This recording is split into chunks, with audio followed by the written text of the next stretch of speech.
Nabibilang sa marangyang angkan si Mateo, mula ni Nuno hanggang sa kanyang henerasyon. Mayaman na talaga ang kanyang pamilya.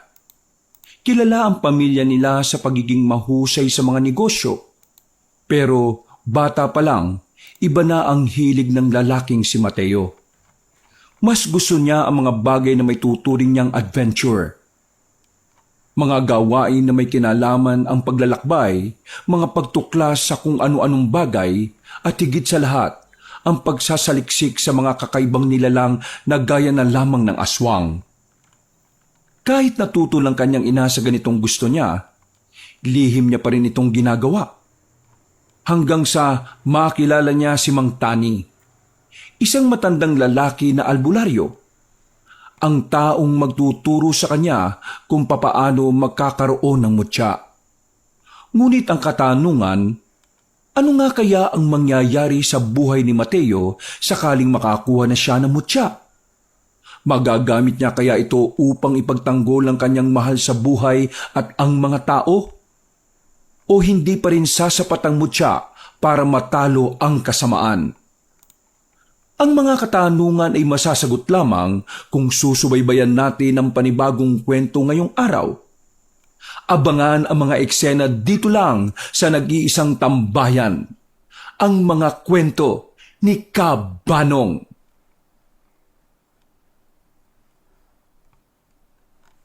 Saan ka na naman galing? Kanina ka pa hinahanap ng mga tao natin, hindi ka mahanap. Tinakasan mo na naman ang seminar.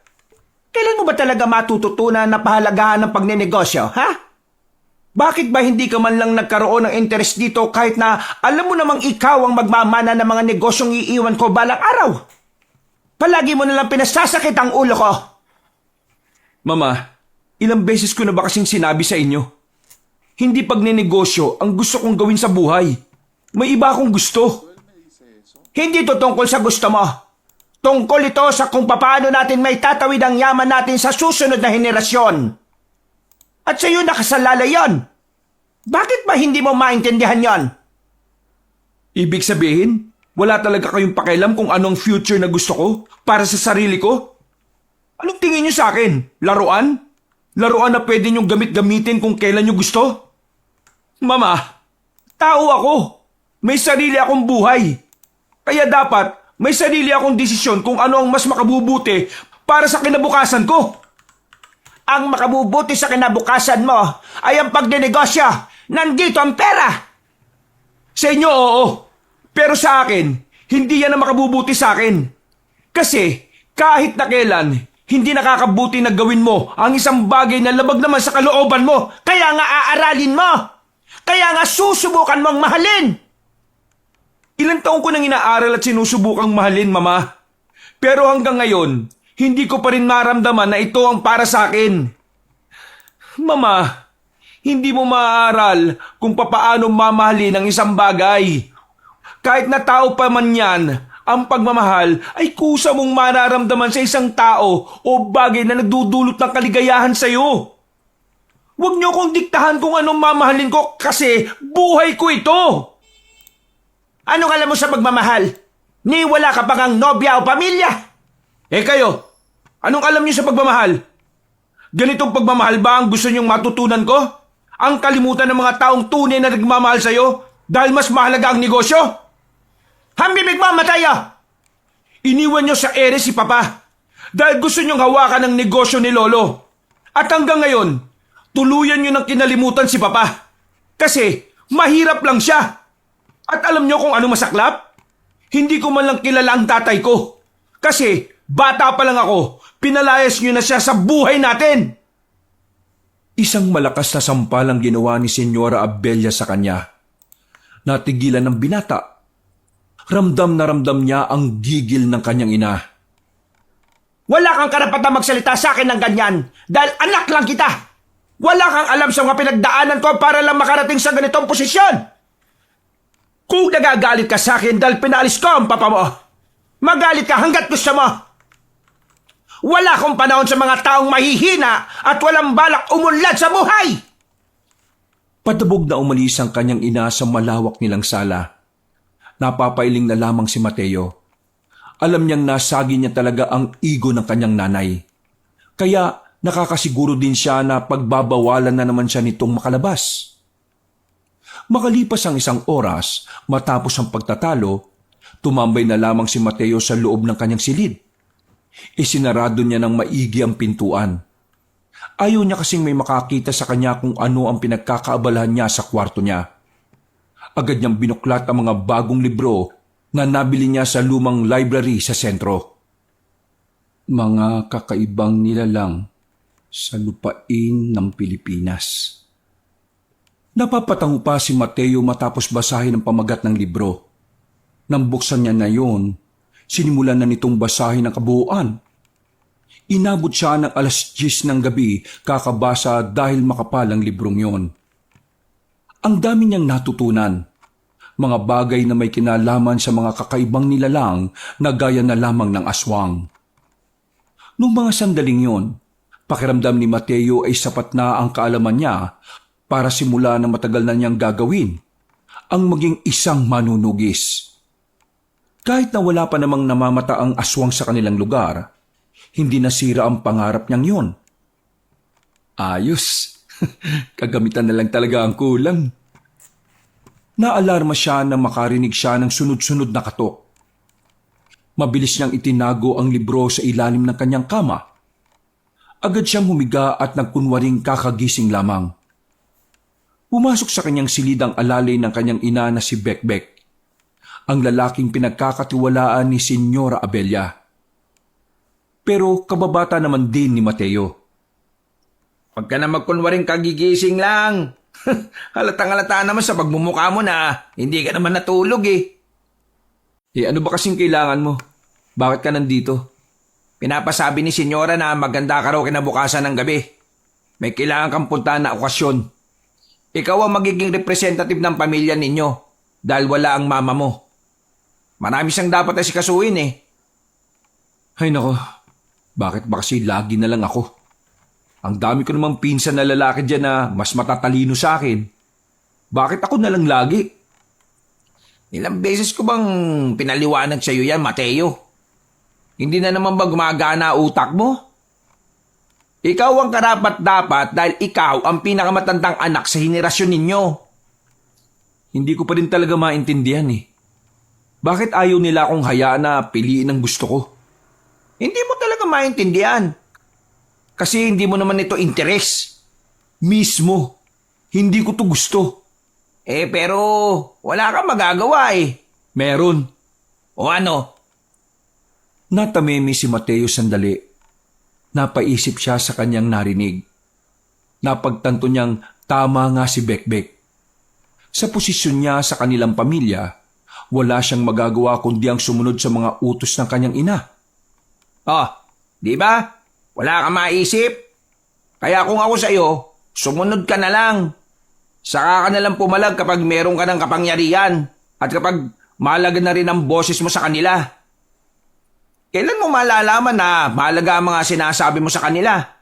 Kapag nakita ka nilang may napatunayan ka na? Ay nako, oo na. Pero may gagawin ka pa ba ngayong gabi? Wala na. Bakit? Sama mo muna ako. Oy, kung katarantaduan na naman yan, wag mo na ako idamay ha. Ayaw ko mawalan ng trabaho. Nagpapakain pa ako ng 8 bata. Anak ng kuya ko, anak ng ate ko, at anak ng kapitbahay namin. Teka, bakit damay pati anak ng kapitbahay ninyo? Pinalayas yung anak ng kapitbahay namin tapos sa amin tumira eh. Ay sus, pambihira naman. Pero sumama ka na ha. Hindi naman ako gagawa ng kalokohan eh. Magpapalamig lang naman ako. Malamig naman dito sa asyenda. Nainitan ka pa ba? Pumasok ka sa rep. Ibig ko sabihin, gusto kong uminom. Gusto kong makahinga na muna, makapag-relax. Kapag nandito kasi ako, parang ang bigat-bigat ng pakiramdam ko eh. Bumuntong hininga si Bekbek. Kahit naman mahal na mahal ni Bekbek ang kanyang trabaho, mahalaga pa rin naman kasi sa kanya ang samahan nila bilang magkaibigan. Si Mateo din naman kasi ang dahilan kung bakit siya nakapagtrabaho. Kaya naman, May mga pagkakataon talaga na pinagbibigyan niya na lamang si Mateo. O sige, tara. Day off ko naman bukas eh. Ayos, the best ka talaga pre. Tahimik na ang mansyon nang lumabas na rin sila. Gamit ang itim na sasakyan, nakalabas sila ng asyenda nang walang nakakapigil sa kanila. Habang nasa biyahe sila, hindi maiwasan ni Mateo na buksan na naman ang usapan tungkol sa mga ginagawa niya. Siya nga pala, may nabasa akong bagong libro. O tungkol naman sa ano? Abala lang sa pagmamaneho si Bekbek. Maingat itong pinapatakbo ang sasakyan dahil may kadiliman na rin ang kanilang nadaraanan. Itutuloy mo ba talaga ang pangarap mo maging manunugis? Oo, yun naman talaga ang bala ko sa buhay ko eh. Pero, gaya ng sabi mo, kailangan ko munang sundin si Mama. Kaya, kapag nagkaroon na ako ng sariling pera, saka ako magiging manunugis para mabili ko mga gamit na kailangan ko. Akala mo ba, ang pagiging manunugis madali lang? Bakit? May alam ka ba tungkol sa pagiging manunugis? Nakakalimutan mo na ba na taga-kapis ako? Marami akong kilalang manunugis sa amin, no? Yung mga yon, mga notorious talagang pumapas lang na mga aswang. Mateo, hindi madali ang ginagawa nila. Kailangan maging halang na rin ang kaluluwa mo kapag naging manunugis ka. Bawal dun malambot, bawal dun emosyonal. Alam mo kung bakit? Kasi kapag manunugis ka, ang kalaban mo, demonyo. Wala naman sigurong imposible kapag gusto mo talagang isang bagay, di ba? Ay nako, ewan ko sa'yo. Hirap mong kausap. Para kang bata. Nanahimik na lamang si Bekbek. Makalipas lang ang ilang sandali, ay nakarating na rin sila sa kanilang patutunguhan.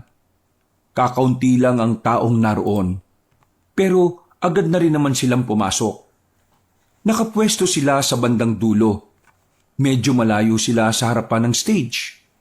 Habang nagiinom na sila, napansin nila ang isang lalaki na halos 5 lamesa lang ang pagitan sa kanila. Hindi naaalis ang tingin nito sa babaeng naghahatid ng mga alak. Tingnan mo yon. Yung lalaking yon. Yun.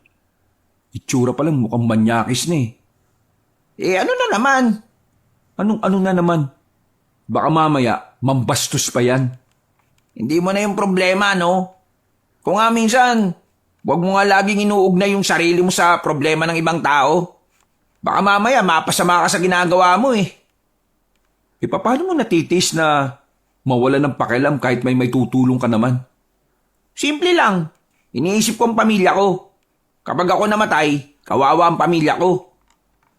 Kapag ako namatay, hindi naman kawawa pamilya ko eh. Kaya ayos lang. Ay, may tama ka na talaga. Sa pagpapatuloy ng kanilang inuman, napansin na nga nila ang babaeng naghahatid ng alak ay tila sapilitang pinapaupo ng lalaki sa tabi nito. Nag-alala na ang binatang si Mateo. Kaya nang lumabas na ang lalaking yon, hindi na ito nagdalawang isip na kausapin ng babae. Hindi na rin siya pinigilan pa ni Bekbek. Miss, tanong ko lang yung lalaki kanina, kilala mo ba siya? Magkakilala ba kayong dalawa? Tila nag-aalin lang ang pang sumagot ng babae sa kanya. Para bang hindi nito sigurado kung tama bang magsalita ito tungkol sa lalaki. Huwag kang matakot, miss. Kasi kung hindi ka komportable sa ginagawa niya, pwede mo naman siyang ireklamo eh. Pwede kitang tulungan. Kami ng kasama ko. Hindi siya basta-basta. Kaya hindi ko alam kung tama bang ireklamo ko siya. Anong ibig mong sabihin na hindi siya basta-basta? Ano ba siya? Mayaman ba siya? Mamamatay tao ba siya? Maniniwala ka ba kapag sinabi ko sa'yo, kuya? Maniniwala ako siyempre. Ako nagtatanong eh. Huminga ng malalim ang babaeng yon. Sandali pa itong lumingon-lingon sa paligid. Gumilit pa sila hanggang sa makarating na rin sila malapit sa banyo. Tuwing pupunta siya rito, palagi kong nakikita na nagbabago ang kulay ng mga mata niya. Nagiging kulay pula. Parang mata ng ahas o ng pusa. Basta, nakakatakot. Pakiramdam ko hindi siya tao. Sa sinabing yon ni Mateo ay mas lalong napukaw ang kanyang atensyon. Interes niya kasi ang mga ganong klasing bagay. Kaya naman hindi na ito nagpatumpik-tumpik pa ng pag-uusisa. Gano'n na siya katagal pumupunta rito? At ilang araw ka na niyang kinukulit? Mag-iisang linggo na rin, kuya. Palagi niya sinasabi na sumama ako sa kanya at ibibigay niya raw sa akin ang buhay na masagana at walang hanggan. Hindi ko alam kung anong tinutukoy niya pero nakakatakot talaga siya. Tuwing kausap mo siya, nakakaramdam ka ba ng pagkahilo? Hindi naman. Wala naman ako nararamdaman maliban na nga lang sa kaba at takot. Hindi ko alam kung anong klaseng tao yon, pero miss, sa oras na bumalik siya dito, subukan mo maglagay ng asin sa bulsa mo. Ha? Oo, sige. Maraming salamat. Bukas, babalikan kita ng ganitong oras din ha. Akong bahala sa lalaking yon. Malalaman din natin kung tao ba talaga yon o hindi. Sandali. Ano ba pangalan mo? Pangalan ko? Tawagin mo na lang ako sa pangalang Mateo. Magda naman ang pangalan ko. Mateo, maraming salamat Kahit na papaano, pakiramdam ko safe ako dito sa trabaho ko nang dahil sa'yo. Wala yun. Nagkataon din kasi na interest ko yung mga ganitong issue. Sige na, babalikan ko na yung kasama ko. Ngumiti na lamang si Mateo sa babae. Nang balikan niya si Bekbek, tinapik siya nito sa balikat. Nanunukso ang ngiti nito sa kanya.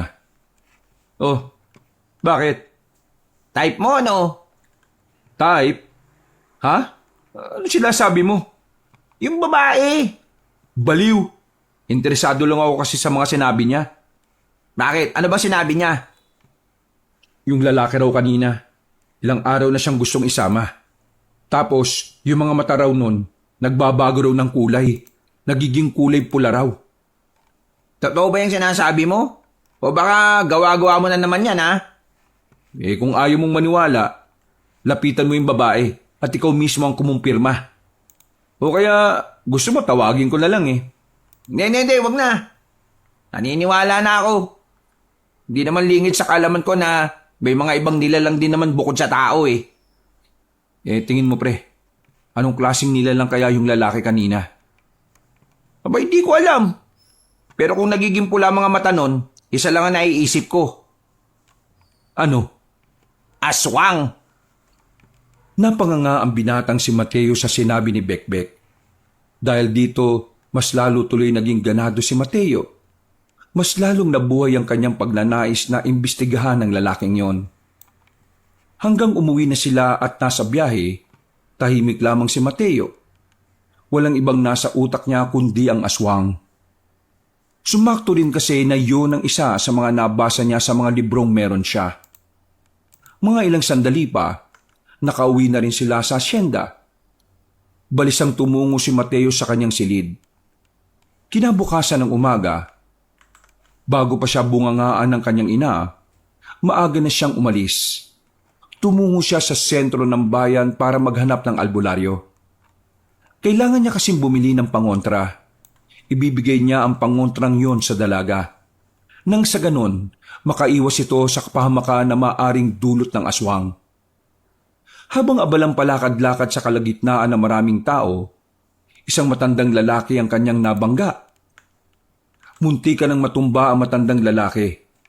Buti na lang ay nasalo niya ito. Inalalayan niya ito at pareho silang gumilid. Pinaupo niya ang matandang lalaki sa upuan.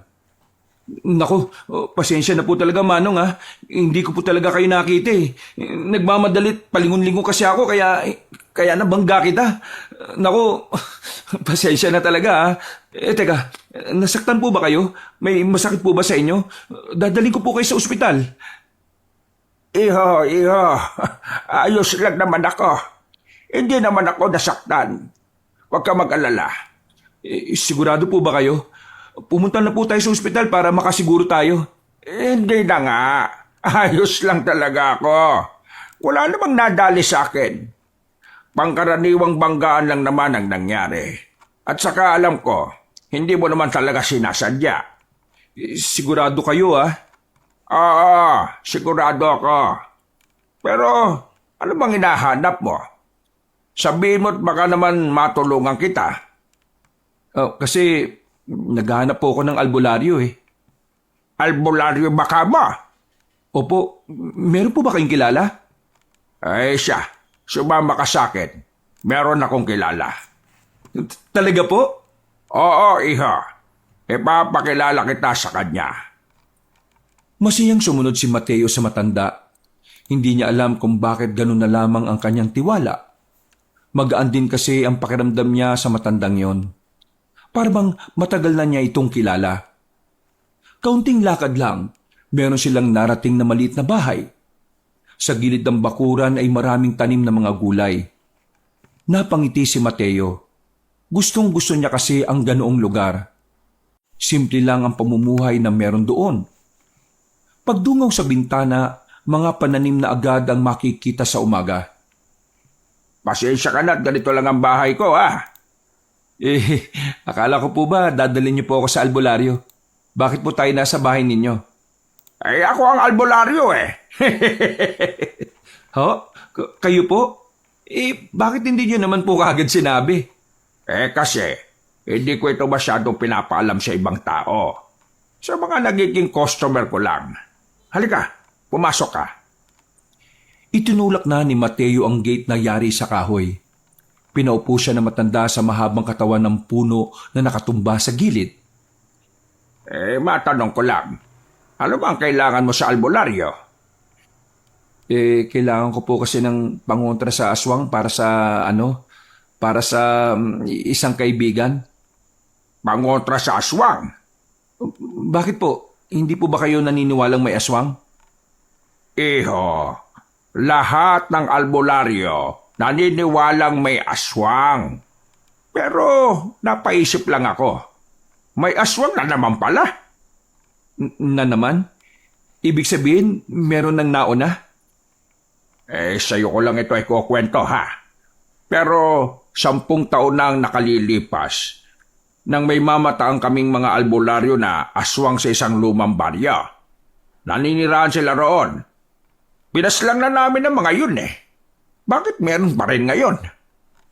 Talaga po? Nakapatay na kayo ng aswang? Hindi nga. Iho, kung pamilyar ka sa pagiging manunugis, naging manunugis muna ako bago ako naging albularyo. Ang ginagawa namin paslangin ng mga aswang, ubusin ang angkan nila at pigilan ng mga kasamaan na ginagawa nila noong araw. Kung ganun, talaga matutulungan niyo ako sa problema ko? Malapad ang ngiti ni Mateo. Pakiramdam niya ay para siyang naka-jackpot. Hindi na kasi siya mahihirapan pang makahanap ng taong makikinig sa lahat ng mga nalalaman niya. Marami pa akong nalalaman na hindi ko basta-basta pwedeng sabihin sa iyo. Pero pagtutuunan na lang natin kung ano ang kailangan mo. Anong klaseng pangontra ba ang gusto mo? Kahit na anong pangontra po, basta yung hindi makakalapit ang aswang. Babae po kasi ang pagbibigyan ko niyan eh. Kawawa naman. Kasi meron daw isang aswang ang madalas na nangungulit sa kanya. Isang lalaki na lagi siyang hinikayat na sumama. Sinasabi mo bang laging nakakausap nitong babayang aswang na lalaki? Opo, Manong. Kaya nga kailangan ko ng pangontra para sa kanya. Ay, sige. Bibigyan kita. Pero gusto kong sumama na lang sa iyo para makita ko rin ang sinasabi mong aswang. Sigurado po ba kayo? Oo. Kailangan kong makausap ang aswang na yon. Gusto kong malaman kung siya lang ba talaga ang aswang o merong pag-iba. Oo, sige po. Marami pong salamat ha. Mas maganda ngang may kasamang albularyo para na rin mas ligtas. Nababahala rin kasi ako na baka pag-initan din ako ng lalaking aswang na yun eh. Kung marunong nga lang po sana akong makipaglaban sa kanila, di sana kakayanin ko sila mag-isa. Hindi mo sila kakayanin mag-isa, iho. Kung pangkaraniwang tao ka lang, kailangan mo ng kasama. O kaya naman sandata na ibibigay sa iyo ng kalikasan o kaya ng mga hayop. Ang sinasabi niyo po ba mutya? Oo, May alam ka naman pala sa mga ganoong bagay eh. Opo, madalas po kasi ako magbasa ng mga tungkol doon. Sa katunayan, gusto ko nga rin pong maging manunugis eh. Baka naman po pwedeng turuan niyo ako. Ano? Gusto mo maging manunugis? Haba, ayos ka rin ano? Bakit naman po? Sa panahon kasi ngayon, bibihira na lang ako makatagpo ng mga taong gustong maging manunugis. Karamihan mga natatakot kapag nalalaman na aswang ang kakalabanin. Ang iba naman, hindi naniniwala at natatawa na lang. Pero, iba ka. Teka, matanong ko nga. Anong nagtulak sa'yo para maging interesado sa mga ganitong bagay? Bata pa lang po ako. Pakiramdam ko na ito na talaga ang gusto kong gawin. Hindi ko rin po alam kung bakit eh. Basta, noon pa pakiramdam ko, kailangan kong malaman ng ibang lihim na meron ng lipunan. Napatango ang matandang si Tani dahil sa pagiging malalim ng binata. Naniniwala matanda sa sinabi ni Mateo. Pakiramdam ni Mang Tani, magiging magaling na manunugis ang binata kung ito ay mahahasa. Sigurado ka bang gusto mo maging manunugis? Opo, gusto ko talagang magligtas ng mga tao. Siya sige. Tutulungan kitang maging manunugis. Pero sa isang kondisyon. Sige po, ano pong kondisyon? Tutulungan mo kung mahuli ang aswang na sinasabi mong nanggugulo sa kaibigan mo. Sige po, gagawin ko po yan. Makakaasa po kayo. Matapos ang kanilang pag-uusap, binigay na rin ni Mang Tani ang 2 kwintas na di umano mabisa itong pangontra para hindi na makalapit ang kahit na anong masamang elemento. Kabilang na nga rito ay ang mga aswang. Dahil maaga pa at hindi pa naman bukas ang bar na pinapasukan ng babaeng si Magda, naisipan niyang umuwi na muna sa kanilang asyenda. Pagpasok pa lamang niya ng mansyon, agad na sinalubong siya ng kanyang ina. Isang malakas na sampal ang kanyang natanggap mula rito. Ari ko naman, bakit niyo ako sinampal? Ano na naman ba kasalanan ko? Anong kasalanan mo? Wala ka talagang alam? Wala nga. Kaya nga ako nagtatanong, di ba? Bekbek, sabihin mo nga rito yung nakalimutan niya ng matauhan ng siraulong tao na ito. Meron kang appointment kaninang umaga na hindi mo napuntahan eh. Tungkol yun sa isang deal na dapat ikaw ang makikipagtransaksyon sa kliyente. Nakalimutan mo yata na sinabi sa'yo yun ng isa sa mga staff ni Senyora Abella nung nasa opisina tayo. Napakagat na lamang ng labi si Mateo. Sa kanya lamang naalala ang bagay na yun. Bakit hindi mo naman pinaalala sa akin, Bekbek? Nakakalimutan ko tuloy. Dahil hindi yun ang trabaho ko eh. Ang mga personal na lakad mo hindi sakop sa job description ko. Kaya dapat organisado ka sa mga lakad mo. Napakamot na lamang si Mateo. Habang ang kanyang ina naman ay tila sumasakit na ang ulo dahil sa stress. Galit na galit ito sa kanya. Alam mo ba kung gaano kalaking perang pinalagpas natin kasi hindi na natin makukuha ang kliyente na yon, Mateo? Alam mo ba kung magkano? Hindi. Magkano ba? Palitan ko na lang. Hindi ako nakikipagbiroon sa iyo, ha?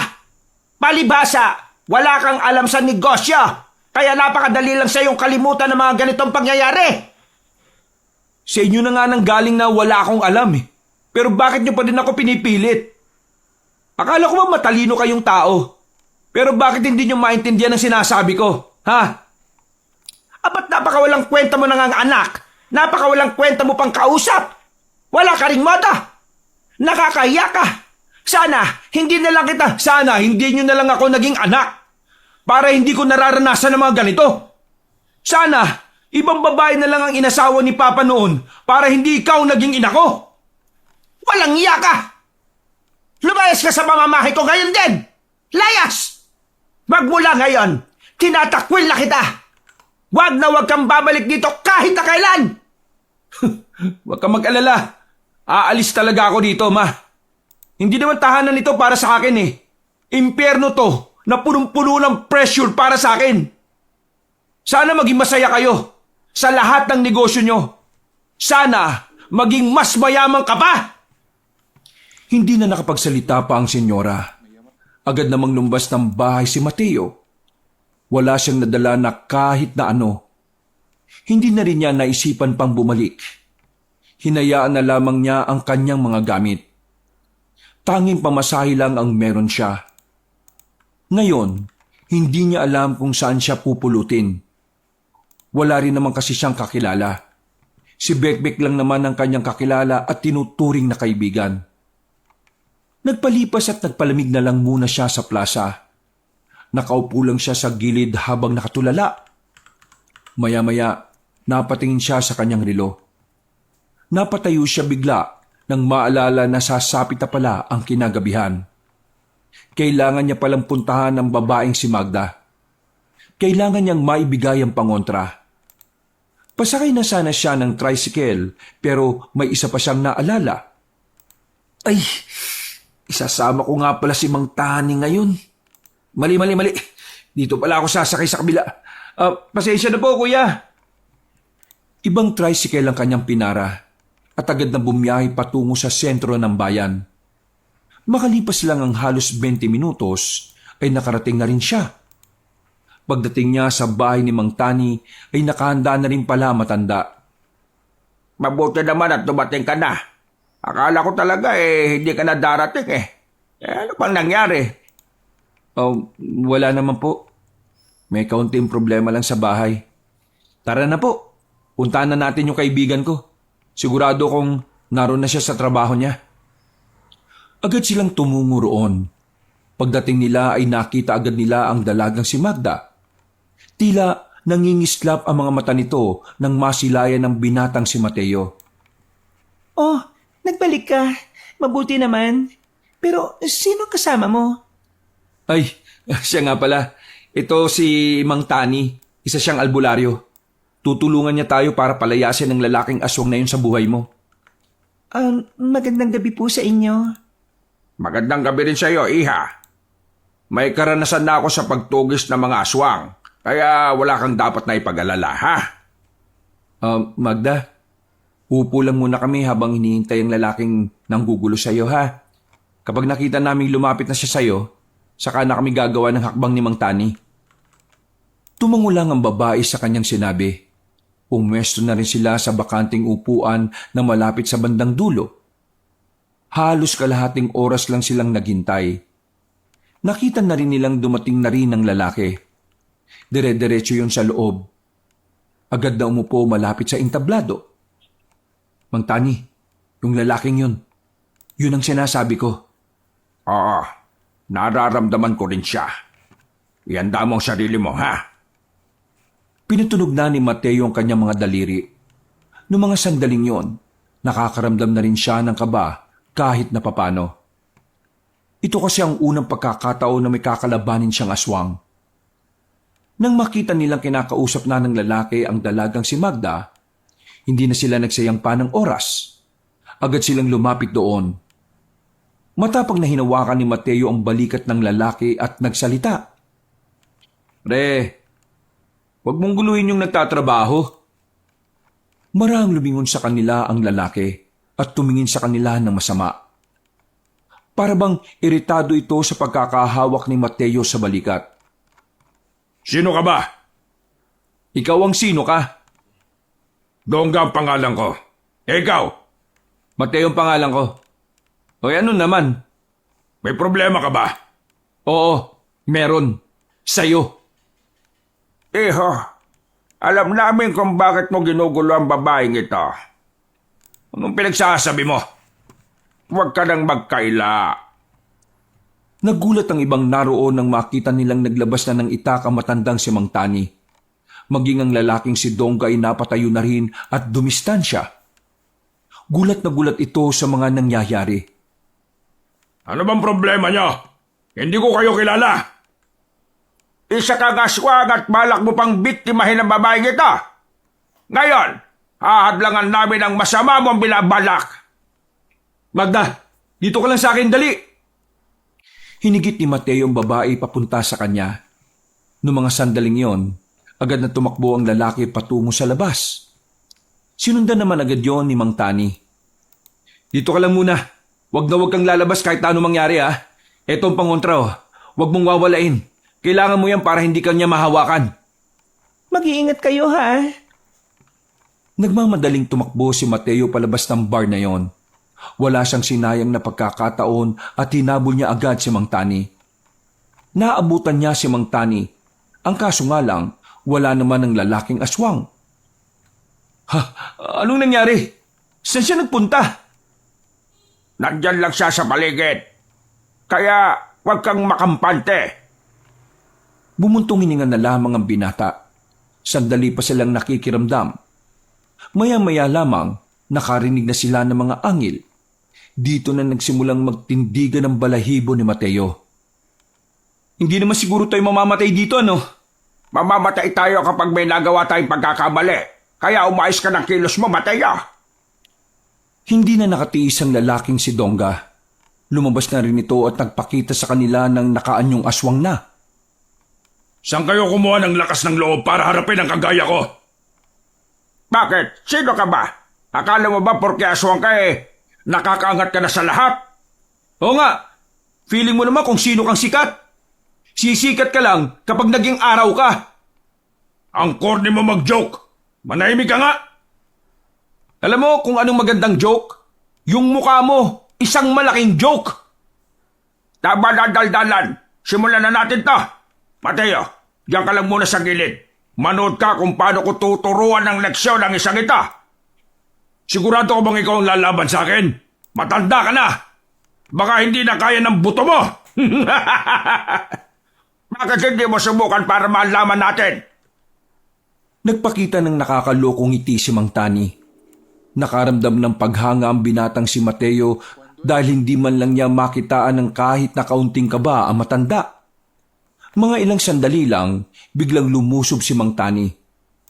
Sa galaw pa lamang ito ay nasundan na ang lalaking aswang na si Dongga. Magaling at talaga namang kalkulado ang bawat galaw. Kahit na anong gawin ni Dongga ay hindi na ito makatama sa matanda. Aswang ka lang. Mas malakas ka sa akin pero mas marami akong karanasan sa iyo pagdating sa makikipaglaban. Mukhang dati kang manunugis tanda. Hindi ka nga nakakabali. Kaya halika. Halika dito. Ikaw naman ang lumusob para malaman natin kung magaling ka nga ba o hindi. Para malaman ko kung sulit ang oras ko para mapaslang ka. Mayayabang talaga ang mga manunugis kahit na kailan. Pero sige, pagbibigyan kita. Humabang kuko ni Dongga. Walang pakundang itong lumusob. Pareho itong nakipag-ispadahan kay Mang Tani gamit ang kuko nito. Pero nung mga sandaling yon, hindi man lang nahirapan na matanda. Grabe itong matandang to. Sobrang galing. Hindi maiwasan ni Mateo na mapahanga. Ngayon lamang siya nakakita kung papaano makipaglaban ng isang manunugis. Sige, laban! Tinamaan ni Mang Tani sa dibdib ang lalaking si Dongga. Dahil dito ay umatras ang lalaking aswang.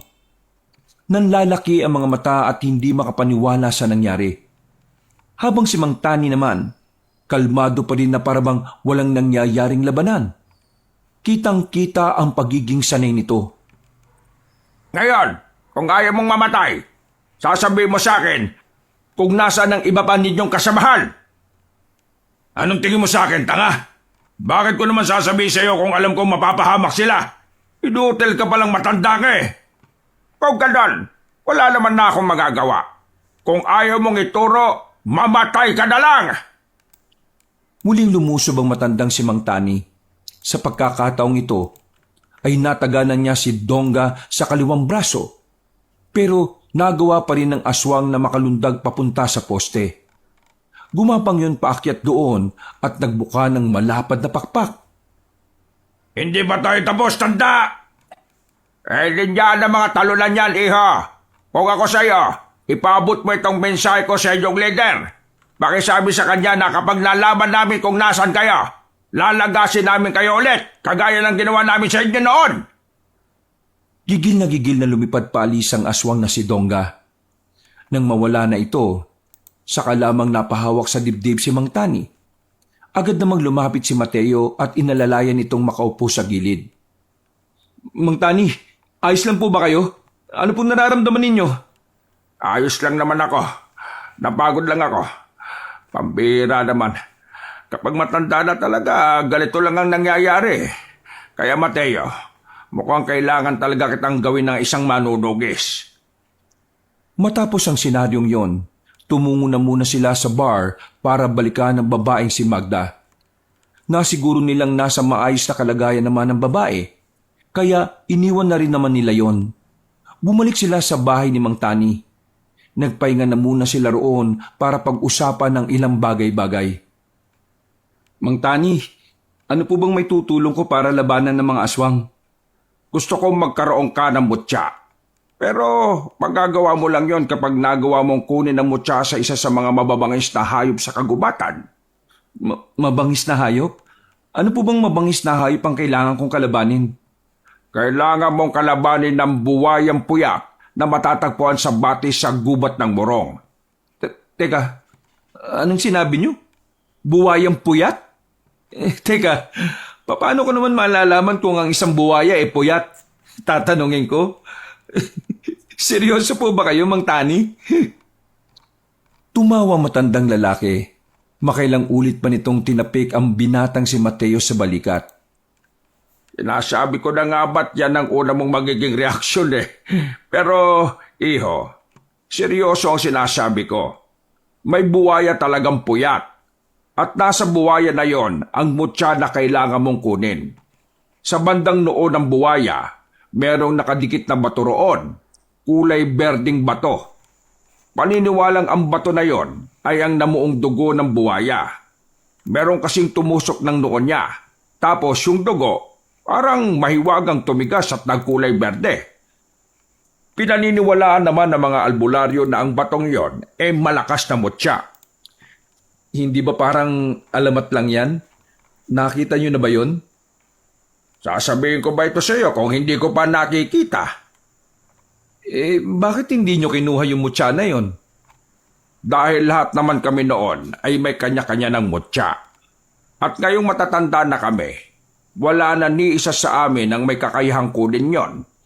Kaya naman, ikaw ang unang pumasok sa isip ko. Paano ko makukuha yung mutya na yun, Mang Tani? Baka mamaya dyan pa lang patay na ako. Hindi ito magiging madali. Kaya kailangan mo talaga magsanay bago ka sumabak doon. Ito lang ang tatandaan mo.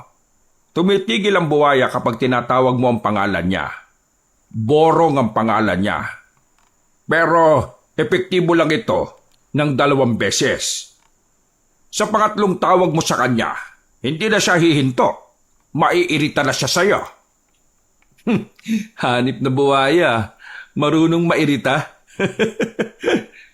Mateo, ikaw lang ang nakikita kong kakayaning talunin ng mga aswang. Matanda na ako eh. Hindi na ako makakatagal sa labanan. Kaya tatanungin kita. Tatanggapin mo ba ang magiging tungkulin mo bilang isang manunugis at tagapangalaga ng mutya? Mang Tani, matagal ko nang hinintay ang ganitong pagkakataon kaya wala akong dahilan para tanggihan ito. Ang hiling ko lang sana tulungan mo ako hanggang sa maging magaling at mahusay na rin ako. Mabuti naman at tinatanggap mo. Huwag ka mag-alala. Ako nang bahala sa lahat ng bagay na dapat mong matutunan. Pero Mang Tani, may isa pa pala akong gustong ipakiusap sa inyo. Ano naman yan? Sabihin mo lang. Kasi pinalayas na ako sa amin eh. Wala na akong matitirhan. Pwede bang sumama na lang muna ako dito sa bahay nyo? Huwag kayong mag-alala. Tutulungan naman kita sa mga gastusin. May pera pa naman ako. Ay nako, wala namang problema sa akin. Mas maganda ngang nandito ka para hindi na ako mahihirapang hanapin ka. Ayos. Maraming salamat po. Alam nyo, wala kasi akong tatay eh. Pwede bang tawagin ko na lang kayong tatay? Ha? Sigurado ka ba? Hindi ka ba ilang? Hindi po. Matagal ko na rin kasing gusto magkaroon ng ama eh. Ang kaso, mula pagkabata ko, Hindi ko naman siya nakita. Parang pareho lang din naman pala tayo. Hindi ko na rin kasi nakita ang anak ko noon pa. Iniisip ko nga, ano nga kayang ginagawa niya ngayon? Pero hayaan mo na. Ang mahalaga, dito ka natitira. Hanggat hindi natatapos ang problema natin sa mga aswang, dumito ka na muna, ha? Sigurado yan, ha? Siguradong sigurado. Hindi malaman ni Mateo kung bakit ganun na lamang kagaan ang kanyang kalooban sa matandang yon. Pakiramdam niya kasi talaga, matagalan niyang kilala matandang yon. Hindi man lang kasi nakakaramdam ng kahit na kaunting hiya o pagkailang. Komportable siya kasama at kinakausap ito. Bagay na hindi niya nararamdaman kapag ang kanyang ina ang nasa tabi niya. Kinabukasan ay nagpaalam si Mateo kay Mang Tani. Kailangan kasi niyang makipagkita kay Bekbek para kunin ang mga gamit nito. Nang makita na sila ni Bekbek sa isang kainan sa sentro, napansin niya ang daming laman ng gamit ng sasakyan. Sa pagkakaalam niya, hindi naman ganun karami ang gamit niya. Teka, ano yan? Mga gamit, malamang. Hindi mo ba nakikita? Ang ibig ko sabihin, bakit ganyan kadami? Akin lang ba yan? Kasama na rin na sa akin dyan, no? Ha? Bakit? Lumayas ka na rin ba sa asyenda? Pinalayas na ako ni Senyora Abelia. Ano? Bakit niya ginawa yun? Wala ka namang ginagawang masama ah. Meron akong ginawa. Pero hindi ko alam kung masama. Ayaw niya lang talaga. Sabi mo na kasi sa akin kung ano yun. Dami mong pang daldal. Naganda kasi ako ng mga pagkain galing sa kusina nyo. Sinumbong ako ni Aling Marites kay Senyora nang malaman niyang sayo ko yun ibibigay. Paepal talaga tong si Aling Marites kasi. Di napalayas ka pala ng dahil sa akin?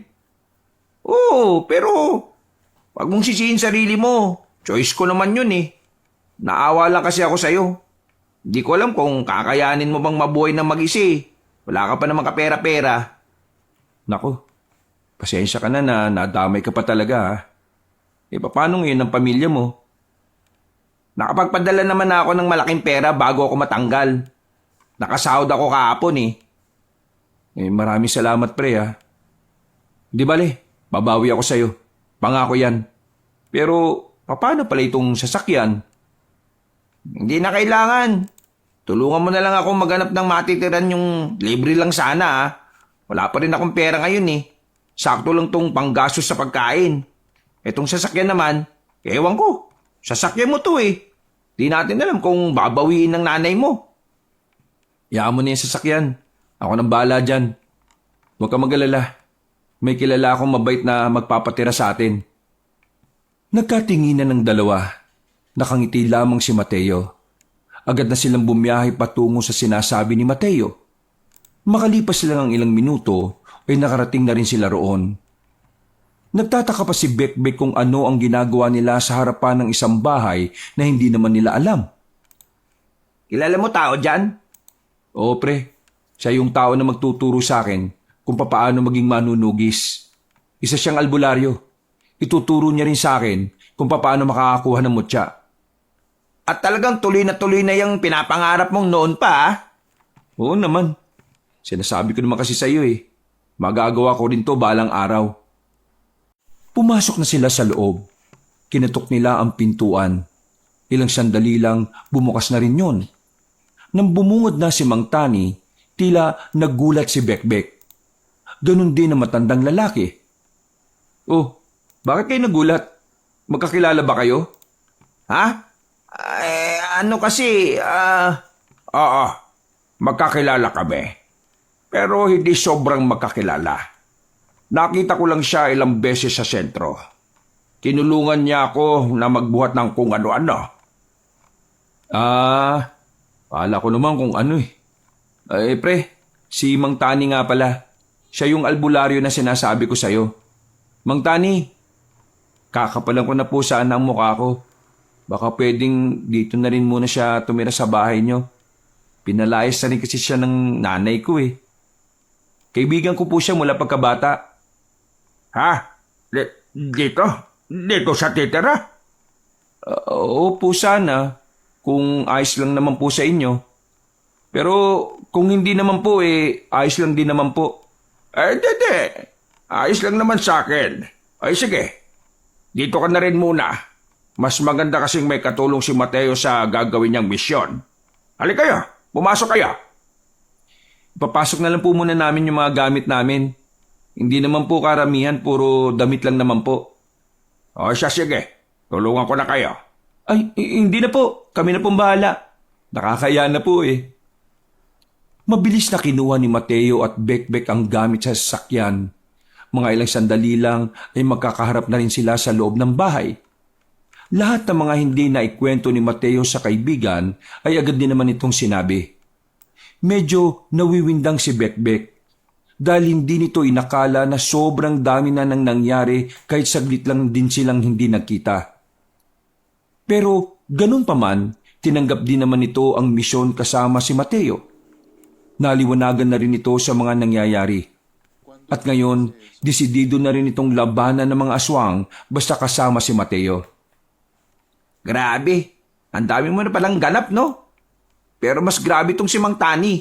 Biruin mong kinaya niyang kalabanin yung aswang na yon. Saka ka na mamangha, dahil ngayong araw, sasamahan mo na ako. Agad-agad? Oo, mas maganda kasing may liwanag pa kapag hinanap natin yung buhayang puyat. Seryoso ba sa buhayang puyat? Paano mo naman malalaman kung puyat o may sapat na tulog ang buhaya? Ang palatandaan na puyat ang buwayang yon ay ang mismong bato na nasa noon niya. Dahil kasi sa banta na merong kumuha nun sa kanya noon, hindi na siya laging natutulog. Ibig sabihin, puyat siya. Ay, pambihira. Akala ko naman mahihirapan pa kami kung papaano aalamin Maganda na kayo. Mas mainam kung ngayon na kayo kumilos. Bago mag-alas 3 ng hapon, umalis na rin ang magkaibigang Mateo at Bekbek. Daladala ni Mateo ang itak na bigay sa kanya ni Mang Tani. Si Bekbek naman ay daladala pa rin ang baril na lagi niyang sinusukbit sa kanyang tagiliran. Hindi naman kalayuan ang bundok ng Borong sa kanilang lugar. Kaunting paandar lang ng sasakyan ay nakarating na rin sila sa paanan ng bundok na yon. Alam mo ba kung saan natin nahanapin yung buhayang puyat? Yang sabi sa akin ni Mang Tani, sa may batis daw Isa lang naman daw ang batis sa bundok nitong Murong. Kaya madali naman nating mahahanap yon. May liwanag pa naman. Sigurado ka dyan, ha? Baka naman abutin pa tayo ng gabi niyan. Hindi yan. Pinagpatuloy ng dalawa ang kanilang paglalakad. Kung saan-saan sila sumuot para hanapin ang sinasabing batis. Malapit na magdilim nang marating na rin nila ang batis. Sa wakas, narito na rin tayo. Pambira, 2 oras yata tayo naghahanap Oh, nasaan yung buhayang puyat? Diyos ko, baka natulog na. Nandyan lang yan. Hanapin lang natin. Sinuri nila ng maigi ang batis. Kinakabahan ng dalawa noong mga sandaling yon. Kahit na may mga sandata sila, hindi nila alam kung gaano kabangis ang buhayang yon. Maya-maya pa, nakarinig na sila ng mga kaluskos. Nagtago na muna sila sa gilid. Nandyan na ba? Uy, nandyan na ba? Bakit ako tinatanong mo? Sinong tatanungin ko? Yung buhayang puyat? Nanahimik lamang sila. Pero ang hindi nila inaasahan, nasa likod na pala nila ang naririnig nilang kaluskos. Nang humarap sila roon, nanlalaki ang kanilang mga mata nang masilayan sa kanilang harapan ang malaking buwaya. Muntikan na silang malapa nito. Mabuti na lamang ay agad silang nakaalis. Lintik na yan! Nagmamadali silang umakyat sa taas ng puno. Ang buwaya naman ay gumapang na rin paalis na parang walang nangyari. Pwede ba natin patayin yan? Oo, kung hindi natin yung papatayin, wala tayong tsansa makuha ang nasa noon niya. Sabi rin ni Mang Tani, parang aswang din daw yan Kumakain din talaga ng tao. Sige, babariling ko na. Sandali! Agad na bumaba ang binatang si Bekbek. Pinagbababaril nito ang buwaya na sana ay papaalis na. Dahil sa kanyang ginawa, naggalit ang buwaya at saka ito bumalik. Gumapang ito ng mabilis. Nang makita ni Bekbek na hindi tumatalab ang kanyang baril, natataranta itong muling umakyat sa puno. Galit na galit ang buwaya. Binangga-bangga ng buwaya ang puno na kinalalagyan nila. Putik! Malalaglag tayo! Kumapit sila ng maigpit sa mga sanga. Napapansin ni Mateo na hindi magtatagal ay malalaglag na sila roon. Kaya naman naisipan na rin niyang bumaba. Inagaw niya ang atensyon ng malaking buwaya. Nang siya naman ang aatakihin ito, tumalon siya para hindi siya nito malapa. Agad niyang tinaga ang buwaya. Tinamaan ng buwaya sa katawan. Dahil sa nangyari ay muling bumaba si Bekbek. Pinagbababaril niya ang buwaya. Pero sa kanya na naman natuon ang atensyon ng buwaya. Dali-daling gumapang ang buwaya. Babariling pa sana ni Bekbek ang hayop na yon pero naubusan na siya ng bala. Umatras-atras na lang siya hanggang sa madikit na siya sa malaking puno. Aktong lalapit na sa kanya ang malaking buwaya pero lakas loob na tumakbo si Mateo. Sumampa siya sa ibabaw ng buwaya at sapilitan niyang kinuha ang nasa noon nito. Buong puwersa niyang hinugot yon. Nang makuha na niya ang mutya, bigla na lamang humiyaw ng malakas ang buwaya. Nang hina ito, parabang nahihilo at saka tumungo na lang sa tubig. Oh, yan na ba yun? Oo, ito na nga yun. O ano pang gagawin natin ngayon? Gagana na ba yan? Hindi ko alam eh. Ang mabuti pa, umuwi na lang tayo. Puntahan natin si Mang Tani at ipaalam natin sa kanya to. Wala silang sinayang na pagkakataon. Agad na silang umalis sa bundok ng Morong. Gabi na nang makabalik na sila sa bahay ni Mang Tani. Pero nasa labas pa lamang sila. Nakakutob na sila ng masama. Biglang kinabahan ng binatang si Mateo sa hindi niya malamang dahilan. Nakita nilang nakabukas ang pinto ng bahay kaya agad silang pumasok. Nanlalaki ang mga mata ni Mateo nang maabutang nakabulagta si Mang Tani sa sahig. Maraming sugat sa katawan, sugatan at duguan. Mang Tani, ano nangyari sa iyo? Nilusob ako ng mga aswang. Dadali ka namin sa ospital. Bekbek, tulungan mo ako! Agad nilang binuhat ang matandang lalaki. Agad nilang isinakaya matanda roon. Mabuti na lamang ay nasa bayan sila kaya malapit lang din naman ang ospital. Mabuti na lamang ay naitakbo agad nila sa pagamutan. Pre, wala akong pera dito Ano yung pambabayad natin? Walang niya talagang buhay to. Wala rin akong pera dito eh. Alam mo yan. Maraming tatahiin kay Mang Tani. Mapapamahal tayo. Sinabi ko, gawin na nila kaya kapag natapos na, kailangan natin agad magbayad. Pero tingin ko pre, kailangan mong lumapit sa mama mo. Ha? Tinakwil lang ako ng taong yun eh. Pre naman, wala ka ng ibang malalapitan. Ay nako, gagawa na lang ako ng ibang paraan. Anong paraan? Sige nga. Basta! Anong basta? Mapapagastos tayo ngayon. Akala mo siguro kapag natapos ng operahan si Mang Tani, okay na. Ang daming bibiling gamot niyan. Tingin mo tatanggapin pa ako ni Mama? Kailangan mong subukan, pre.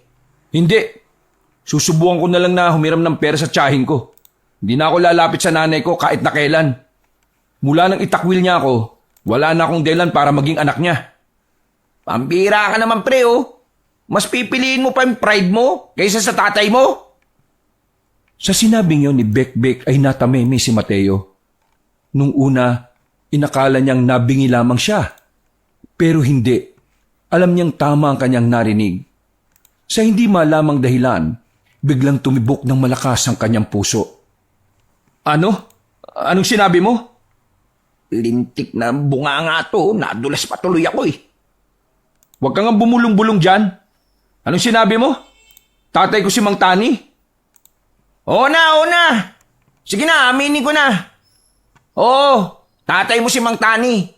Kaya nung unang kita pa lang namin, nagulat na ako. Nakita ko lang noon si Mang Tani na kausap ni Senyore. Narinig ko na siya ang ama mo. Pero ngayon ko lang nalaman na si Mang Tani pala siya. Wala akong intensyon na itago to sa'yo. bakit hindi mo kagad sinabi sa akin? Nakiusap sa akin si Mang Tani na wag na munang sabihin sa'yo hanggat hindi pa natatapos ang misyon. Huminga na lamang ng malalim ang binatang si Mateo. Hindi siya makapaniwala na ang taong kailan niya lamang nakilala ay kanya palang ama. Natatawa na lamang si Mateo dahil sa pagiging mapaglaro ng tadhana. Buwang ka ba? Nakakatawa. Wala. Natatawa lang ako kasi kaya pala ang gaan-gaan ang pakiramdam ko sa kanya simula pa nung una. Kasi nga tatay mo siya. Tingnan mo oh. Kaya pala pareho kayo ng interes. Sige na, samahan mo ko. Pupunta ako sa asyenda. Ay nako, akala ko magmamatigas ka pa rin eh. Kakapalan ko na ang mukha ko. Walang sinayang na pagkakataon ng binatang si Mateo. Handa na siyang lunukin ng kanyang pride para lang magawa ng paraan ng mga pangangailangan ni Mang Tani. Mabilis lang naman ang naging biyahe nila. Pero pagdating nila sa gate ng asyenda, hindi na sila pinapasok. Kahit na nung gawin ni Mateo, ayaw na siyang pakinggan ng mga nagbabantay roon. Itinuring na siyang ibang tao ng kanyang ina. Sa katunayan, isa na siya sa mga taong kasama sa listahan sa hindi maaaring tumapak sa mansyon. Hindi niyo ba ako nakikilala? Ako si Mateo, ang anak ni Senyora Abelia. Papasukin niyo ako! Kailangan ko makausap ang mama ko! Kung hindi kami pwedeng pumasok, baka pwedeng sabihin niyo na lang na harapin niya kami. Tungkol sa ama ni Mateo ang kailangan nilang pag-usapan. Nagkatinginan ng 4 na gwardya sa gate. Umalis ang isang gwardya kaya naman napanatag na ang kalooban ng magkaibigan. Makalipas lang ang ilang sandali, pinapasok na rin sila. Inambahan pa ni Mateo ang isang gwardya na nag-aangas sa kanya. Pagpasok nila ng mansyon, nakaabang na ang matandang babae na si Abelia. Nandito ako para kay Papa. Alam ko na kung sino siya. Mukhang hindi na ikinagulat ni Senyora Abelia ang sinabing niyo ni Mateo. Pero mababakas pa rin ang pagiging tensyonado sa mukha ng matanda. Alam kong pagtatawanan niyo ako dahil nandito ako ngayon sa harapan ninyo. Pero wala na akong pakialam kung ano man ang sasabihin niyo sa akin. Nasa ospital si tatay. Inatake siya ng maraming aswang at sobrang dami niyang sugat. Kailangan ko ng malaking halaga para malagay siya sa magandang sitwasyon. Kung talagang pamilya pa rin ang tingin niyo sa akin, tulungan niyo ako sa mga gastusin sa kanya. Bigyan mo ako ng magandang dahilan kung bakit ko tutulungan ng isang taong matagal nang walang koneksyon sa akin. Seryoso ba kayo sa sinasabi ninyo? Ama yun na nag-iisa niyong anak. Wala man lang ba kayo kahit kaunting awa sa tao? Inalisan niyo na nga siya ng karapatan na maging ama sa akin. Ngayon, ipagkakait niyo pa ang tulong na para sa kanya? Ganyan naman talaga kasama ugali niyo nang dahil lang sa pera? Bago ka magsalita, sana tinanong mo muna ang side ko para malaman mo ang buong kwento. Hindi yung kung ano na lang ang narinig mo, yun na lang ang pagbabasihan mo. Alam mo ba kung bakit ko siya pinalaya sa mansyon? Kasi, mas pinili niya pa ang iba kaysa sa ating dalawa. Buntis ako sa iyo noon pero wala siyang ginawa kundi ang makipagpatayan sa mga lintik na aswang na yan. Habang ako, nagpapatakbo ko ng negosyo natin. Pero ang ama mo, wala. Hindi niya ako tinulungan. Ilang beses akong nagmakaawa sa kanya. Pero mas inuna niya ang iba kasi may mga aswang. Mas inuna niya ang pagiging albularyo niya kaysa maging ama sa iyo at maging asawa sa akin. Ngayon, sabihin mo nga sa akin kung wala ba akong karapatan na magalit sa ginawa niya? Wala ba akong karapatan na magtanim ng sama ng loob? Hindi na nakapagsalita si Mateo sa mga sandaling ito. Nang malaman niya ang kwento ng kanyang ina, tila ba may kurot sa puso siyang nararamdaman. Wala naman siyang galit kay Mang Tani dahil alam niyang bilang isang albularyo, mas pipiliin talaga nito ang mas nakararaming buhay. Pero sa kabilang banda, hindi niya maiwasang hindi magtampo. Dahil naaawa rin naman siya sa pinagdaanan ng kanyang ina.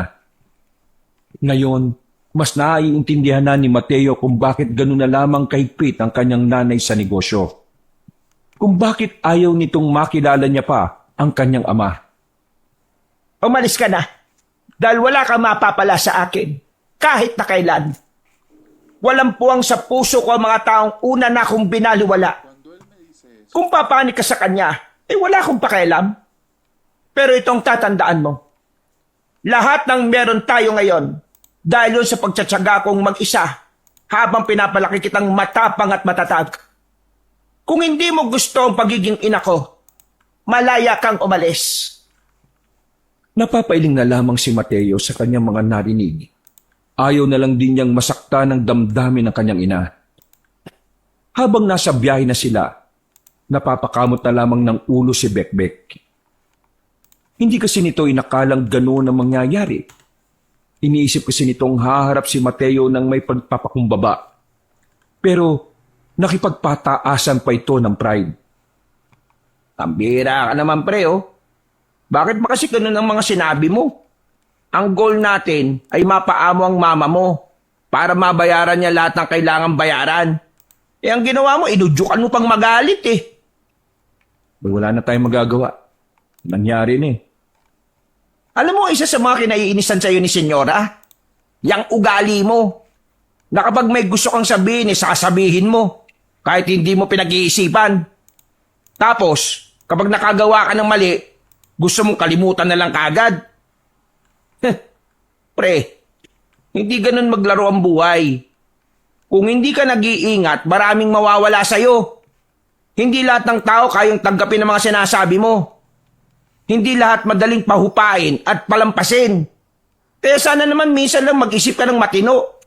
Kasi, uy, gagi, sino yun? Biglang napatapak ng preno ang binatang si Bekbek nang meron silang masagasaan. Gulat na gulat silang dalawa. Sandali pa silang nanatili sa loob sa sobrang pagkabigla. Daldal ka kasi ng daldal eh. Hindi ka nakatingin sa dinaraanan natin. Ikaw kasi, kung sana maayos sa pananalita mo kanina, di sana masaya tayo ngayon at nakapokus ako sa dinaraanan natin. Kasalanan ko pa ngayon. Ikaw nagmamaneho dyan. Bago pa humaba ang kanilang pagtatalo, bumaba na rin silang dalawa para puntahan ang kanilang nabangga. Pero laking pagtataka nila nang makitang wala namang tao roon. Oh, nasan? Sigurado ka bang may nabangga tayo? Oo, may nabangga tayo. Sigurado ako. May preno ba ako kung wala? Nasaan nga? Wala nga oh. May dugo yung bumper ko oh. Tingnan mo. Nang makita ni Mateo na may kaunting bakas ng dugo ang harapan ng sasakyan, dito na sila kinabahan. Mga ilang sandali lang, bigla na lang lumabas ang isang aswang sa kung saan. Tinulak ni Mateo si Bekbek palayo at siya ang nakalmot ng nilalang. Akala ni Mateo ay mamamatay na siya dahil sa haba ng kuko ng aswang.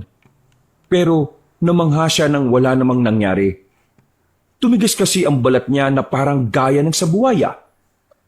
Naramdaman na lamang niya na gumagana ng mutya ng buwayang puyat na nasa masikip niyang bulsa. Ang mutya! Ang mutya! Gumagana na! Dumistansya ang aswang kay Mateo. Pero nagulat na lang ang aswang at si Bekbek nang makitang gumapang si Mateo na mabilis.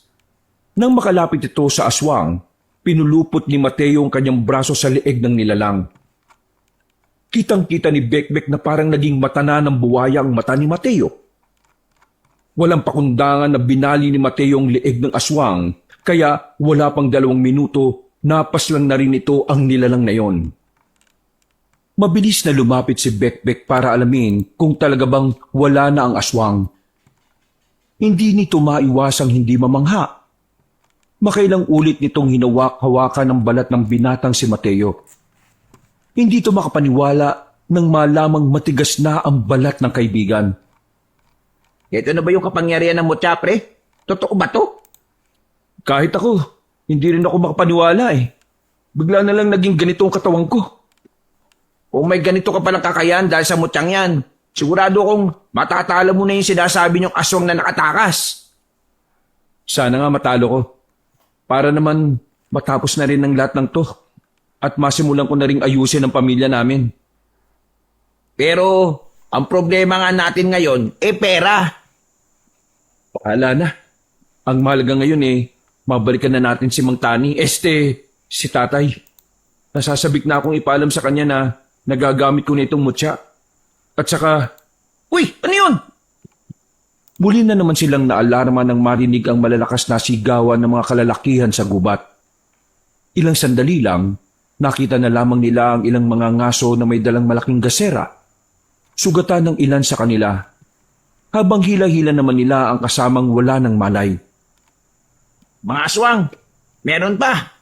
Lintik na buhay to, oh. O sige, dito ka lang. Huwag mo sabihin nga harapin mo mag-isama ngayon.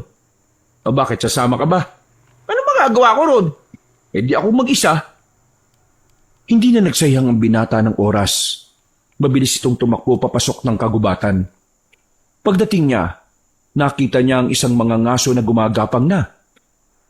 Duguan ang mga paa nito habang nasa harapan ang isang aswang. Teka, nakikita ko pa rin to. Namamanghaman sa kanyang kakayahan, mas pinagtuunan na niya ng pansin ng lalaking sugatan. Tinulungan niya itong makatayo at iginilid niya. Ayon sa lalaki, hindi nag-iisa ang aswang na yon. Meron itong mga kasama na kumuha na sa iba pang mga mangangaso. Kaya naman, agad na nagsarado ang kamao ni Mateo.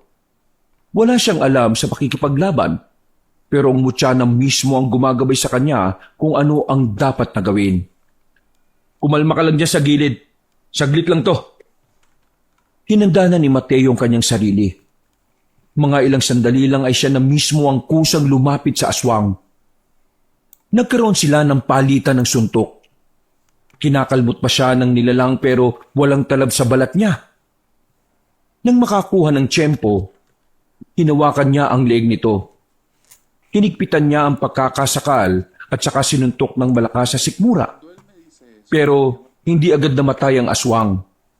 Mas matibay ito kumpara sa una niyang nakalaban. Nagawa pa siya nitong suntukin sa muka pero wala pa ring ubra sa kanya. Kumakapal ang balat niya kapag nakakaramdam ng panganib. Kaya naman, walang nagawa ang aswang kahit na anong suntok at kalmot niya.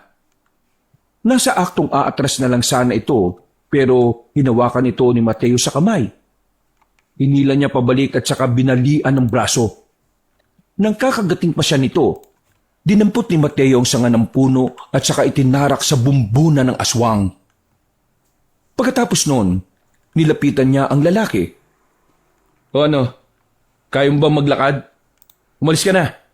Paglabas mo rito, may lalaki nasa sasakyan. Sabihin mo isasabay ka na sa pagpunta namin sa ospital. Susuyurin ko lang saglit itong area para malaman kung may aswang pa. Hindi na nag-atubili pa ang lalaki.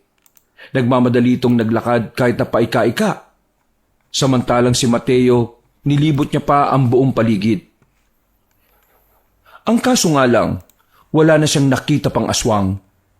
Hindi na rin niya nabawi ang mga mangangaso na kinuha ng mga yon. Ganun pa man, bumalik na lang din siya sa sasakyan. Ibinyahin na nila ang lalaking sugatan, tutal sa ospital din naman ang punta nila. Pagdating nila, ay kaagad nilang pinasikaso ang lalaking yon. Napapakamot na lamang si Bekbek sa ulo. Bira ka naman. Alam mo namang wala tayong pera, dinala mo pa rito. Saan mo gustong dalhin? Sa morgue kaagad? Hinatid na lang sana natin sa kanila. Hindi naman life and death ang kalagayan yan eh. Huwag ka mag-alala. Sinabihan ko naman sa loob na sagot niya sarili niyang bill. Tara na, punta na natin si tatay. Tinungo na lamang nila ang silid ng matandang si Tani. Gising na ito nang pumasok sila. Nakangiti na parabang walang mga sugat na iniinda. Umupo si Mateo sa gilid. Bumuntong hininga ang binata. Hindi na siya nagdalawang isip na buksan ang usapan. Agad namang lumabas si Bekbek para hayaang makapag-usap ang mag-ama. Tay, kanina may nakalaban akong aswang. Nagamit ko na kagad ang mutya na kakakuha ko pa lang din. Ang lakas ng mutya na to. Natalo ko yung 2 aswang. May naligtas pa akong buhay. Kahit na wala akong kaalam-alam sa pakikipaglaban sa mga nilalang na gano'n ha. Dahil sa mutya na ito, nagkaroon ako ng talino't lakas. Kakaiba. Astig. Mabuti naman at nakuha mo na yan at nagamit mo na rin. Yan ang magiging sandalan mo kapag nakipaglabang ka sa mga kampo na kadiliman. Pero hindi po yun ang gusto kong pag-usapan natin ngayon. Eh bakit? May iba ka pa bang gusto itong sabihin? Alam ko na po ang totoo, Tay.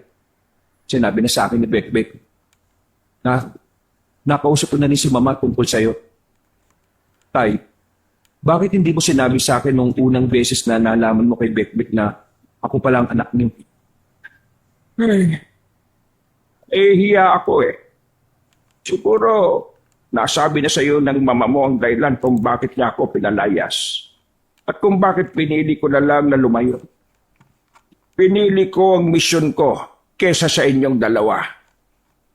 Pinili niyo ang buhay ng mas nakararami kaysa sa buhay ng pamilyang kakabumo pa lang? Maiintindihan ko kung magagalit ka sa akin. Gaya ng pangunawa ko sa galit ng mama mo.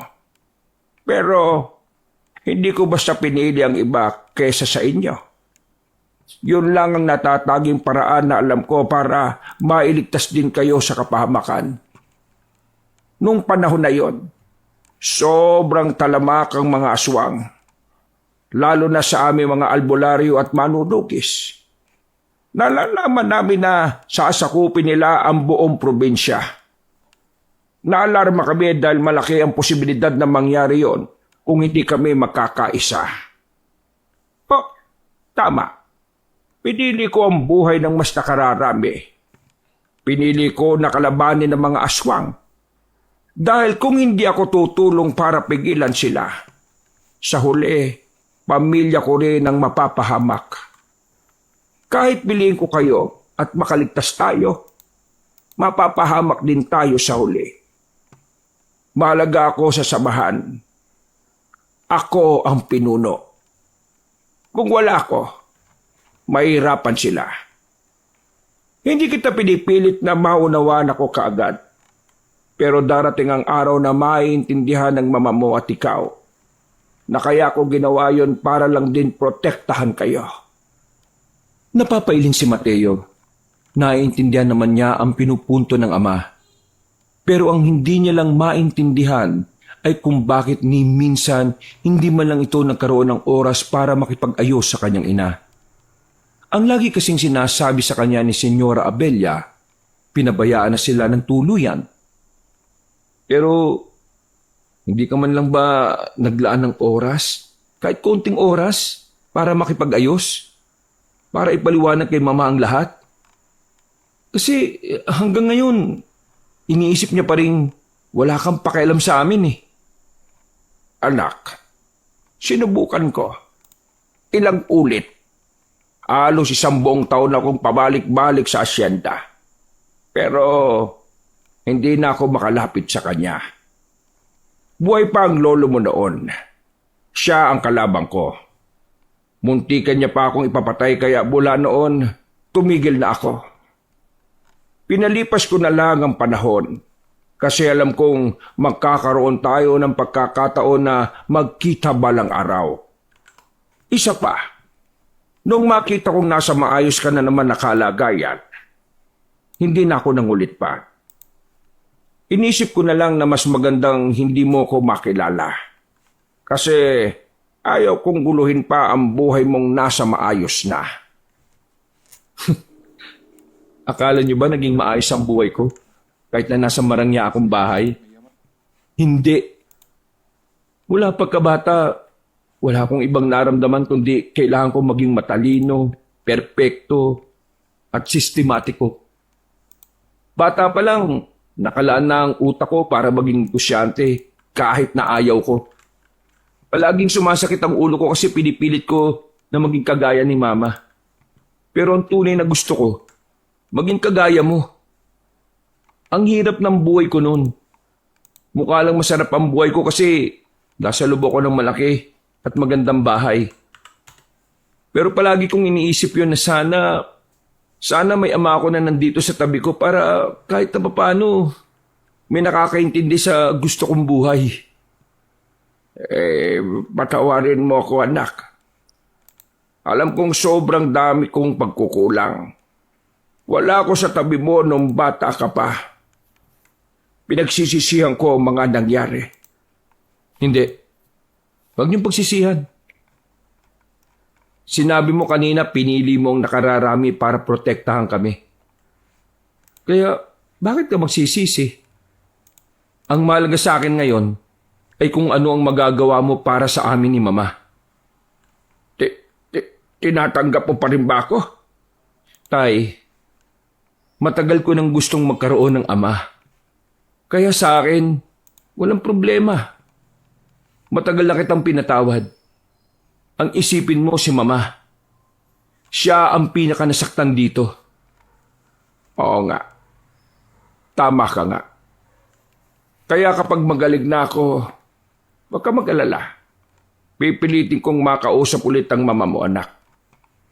Pero, Mateo, anak, maraming salamat. Akala ko talaga magagalit sa akin.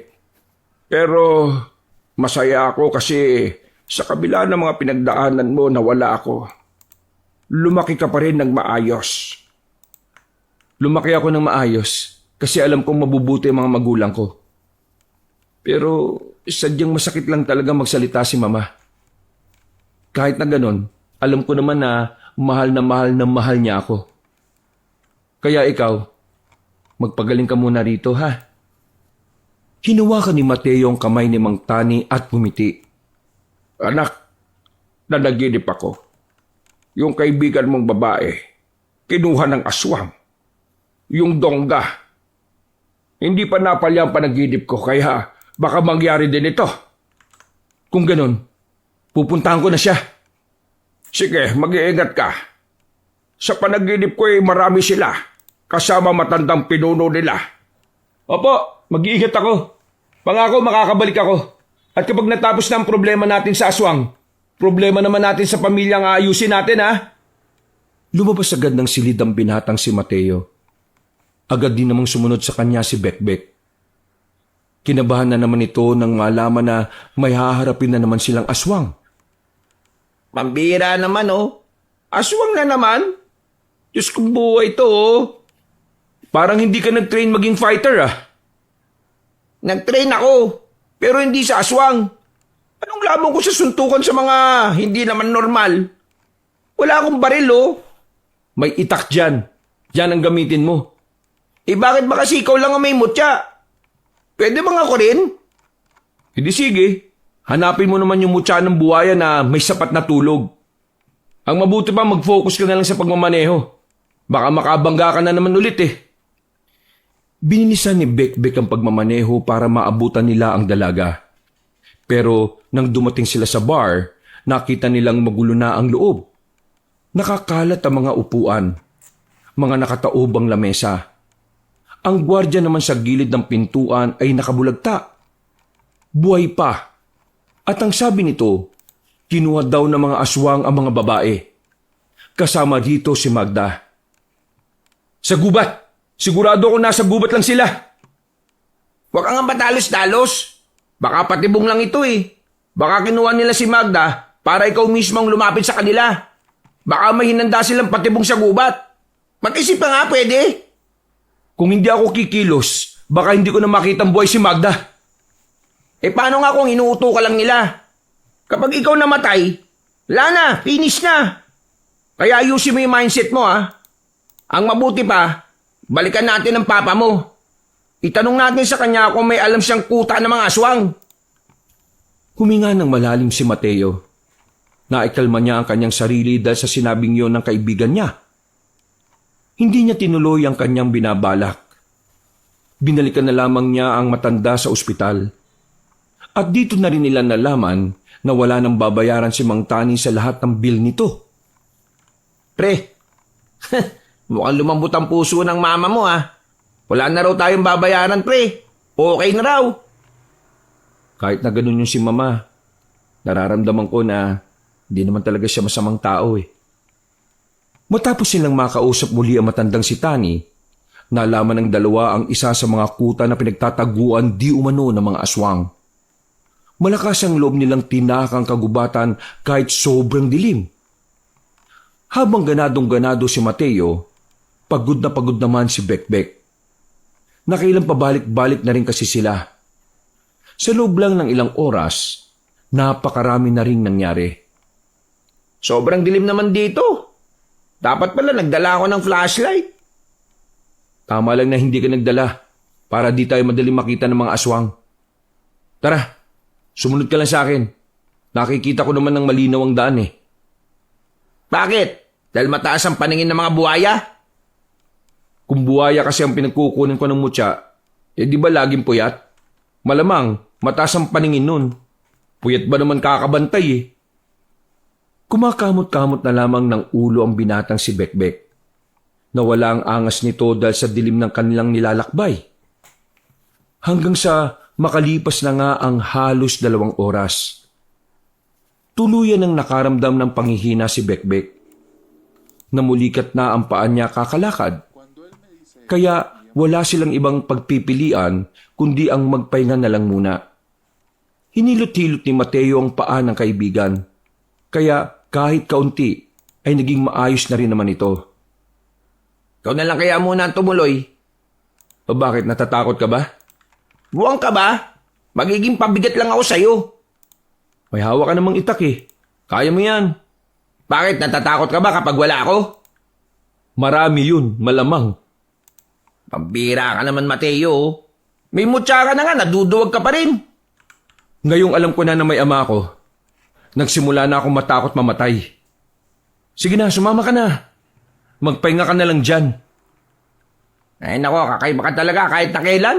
Biruin mo, itataya mo ang buhay mo sa babaeng hindi mo naman kilala. Ililigtas ko siya bilang tao na nangangailangan ng tulong. Ano bang iniisip mo dyan? Ay nako, wag mo akong linlangin, no? Alam kong ililigtas mo siya kasi type mo siya. Lokohin mo ang lolo mong panot. Patay na si Lolo, no? Ay, sorry. Rest in peace, Don Gustavo. Makalipas lang ng halos 10 minutong pagpapahinga, agad na rin silang nagpatuloy sa kanilang paglalakad. Noong mga sandaling yon, hindi na rin nila inintindi pa kung tama o mali ang kanilang dinaraanan. Basta't binilisan na lamang nila ang kanilang lakad. Nababahala na kasi si Mateo na baka ginawa ng pagkain ang mga dalaga, lalong-lalo na si Magda. Sa kanilang pagtsatsaga, natanaw na rin nila ng maliwanag ang lugar. May 4 na kabahayan doon na yari lang din sa kahoy. Pero may kalakihan. Kaya naman nakakasiguro si Mateo na maraming aswang ang naroon.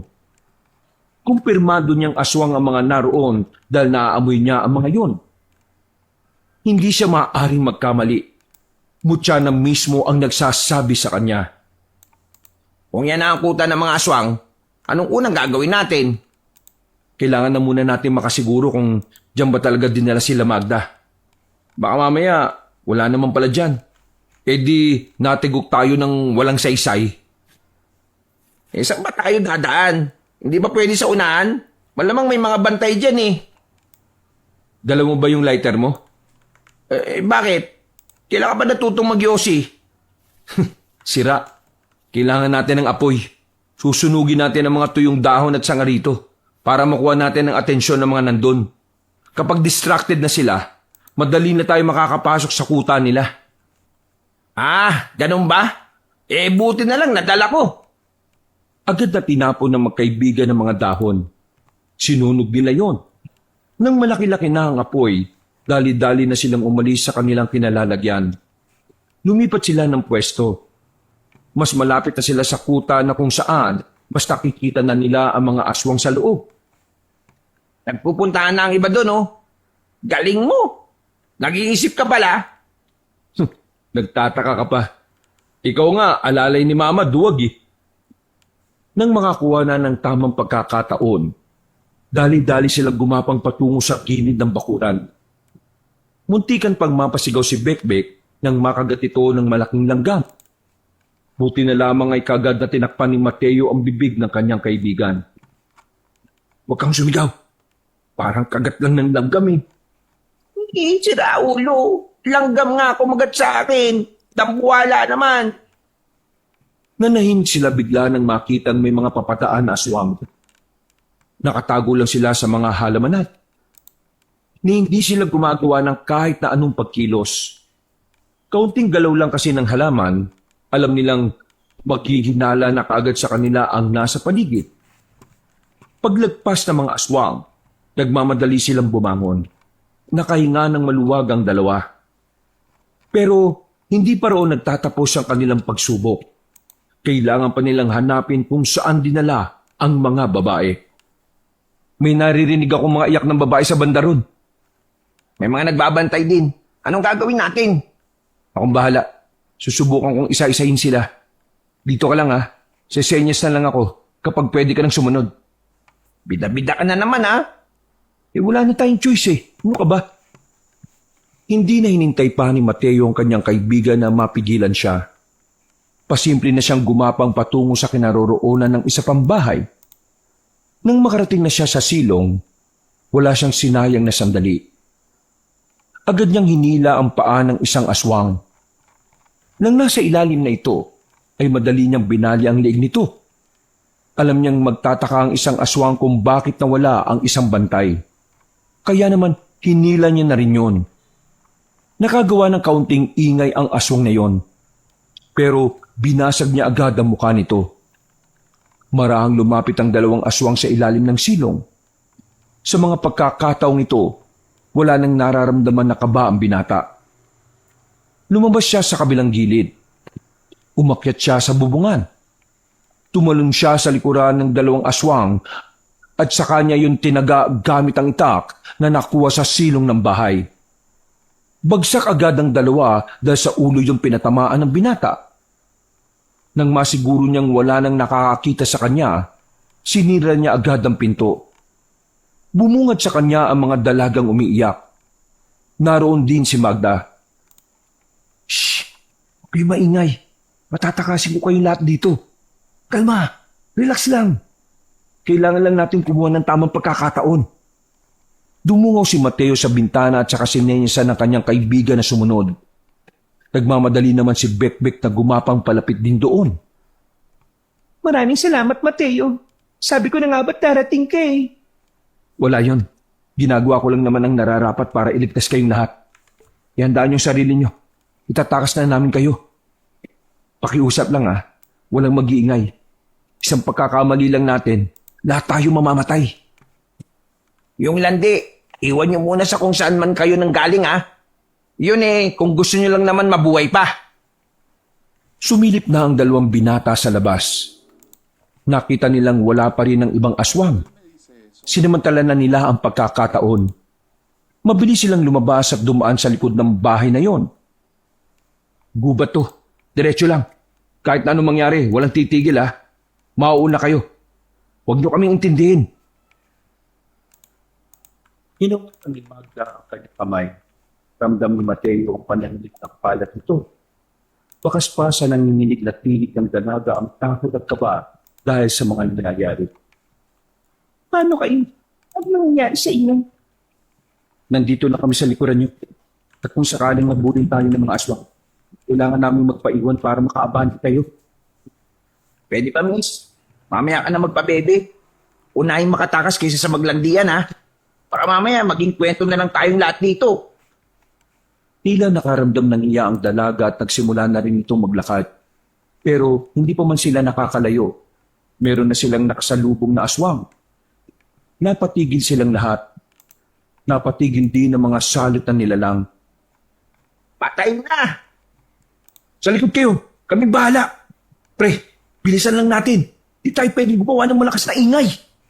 Wow! Kung makapagsalita, kala mo naman talaga may mutya ako eh, no? Inihanda na ni Mateo ang kanyang sarili. Bago pa makagawa ng kahit na anong kilo sa mga aswang, mabilis na gumapang ang binatang si Mateo. Nilapitan nito ang isang aswang at sinuntok sa muka. Dinampot din ito ang sanga na nasa lapag at saka itinharap.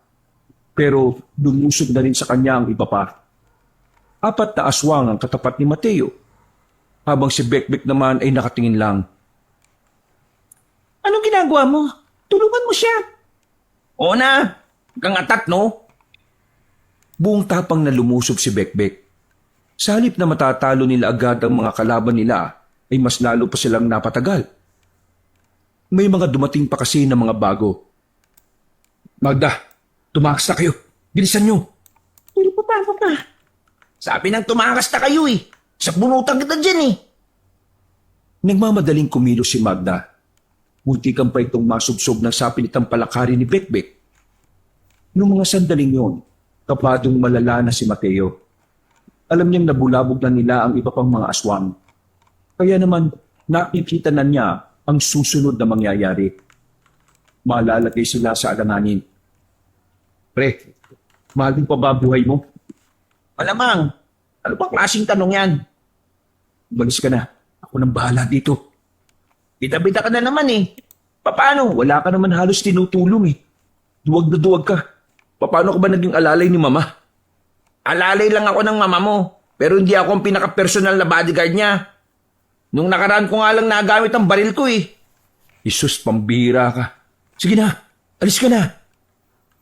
Masyado mo yata ako minamalit eh. Tingnan mo lang kung paano ako makipaglaban kapag hindi na natatakot. Ang kulit mo. Paala ka na nga. Hindi nagtagal, may mga dumating na ring aswang. Pinalibutan sila ng mga ito. At kasama na ng mga ito ang matandang lalaki na sa kanilang palagay ay ang pinuno ng mga aswang na sinasabi ni Mang Tani. Ang kaninang nagtatapang-tapangan na si Bekbek ay tila napahag na naman ng buntot. Napahigpit ang pagkakahawak ni Bekbek sa itak. Si Mateo naman ay agad na pinaggana ang kapangyarihan ng mutya. Pumapalat tumigas na rin ang balat nito. Pero bago magsimula ang laban, nagpakita na rin ang matandang lalaki. Ang lakas naman ng inyong loob na magtungo sa lugar kung saan maaari kayong mamatay. Sure ka ba na dito kami mamamatay? Hindi ba pwede doon? Sa banda ron? Bakit mo ba kinakausap yan? Pinapahaba ko lang oras para mahaba din ang oras bago tayo mamatay. Ikaw, iyo.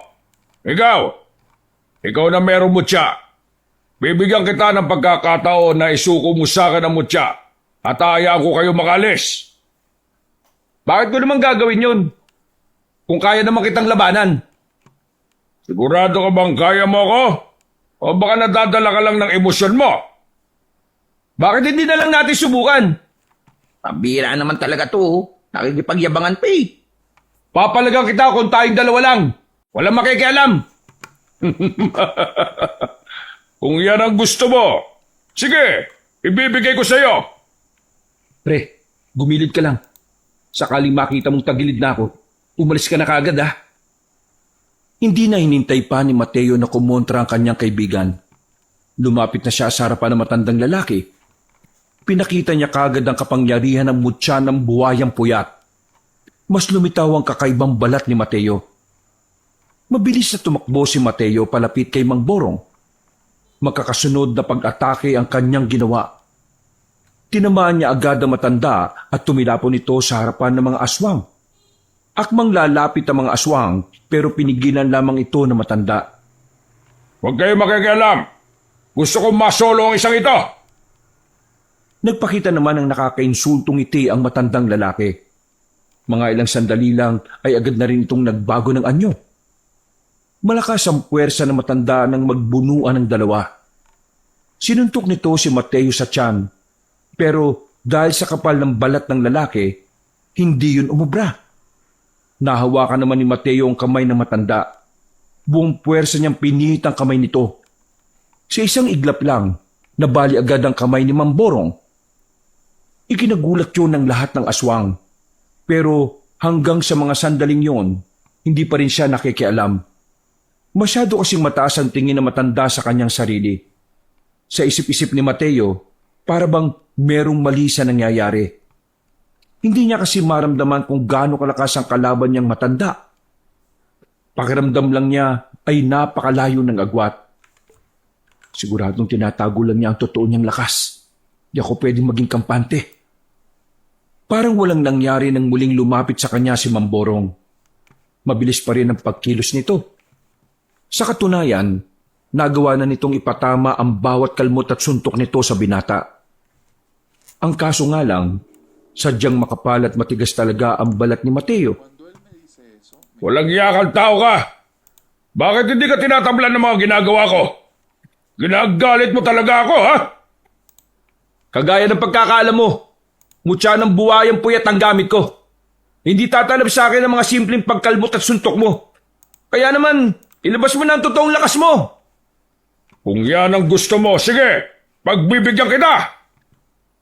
Biglang nagbago na naman ang anyo ng matandang lalaki. Mas sumaba ang buhok nito. Wala na ang imahe ng pagiging anyong tao nito. Napalitan na ito ng isang halimaw na sobrang nakakatakot ang itsura.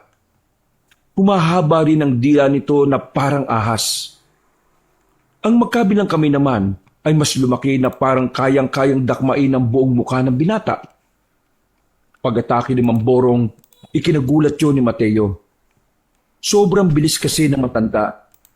At sa pagkakataong ito, nararamdaman na ng katawan niya ang bawat suntok nito sa kanya.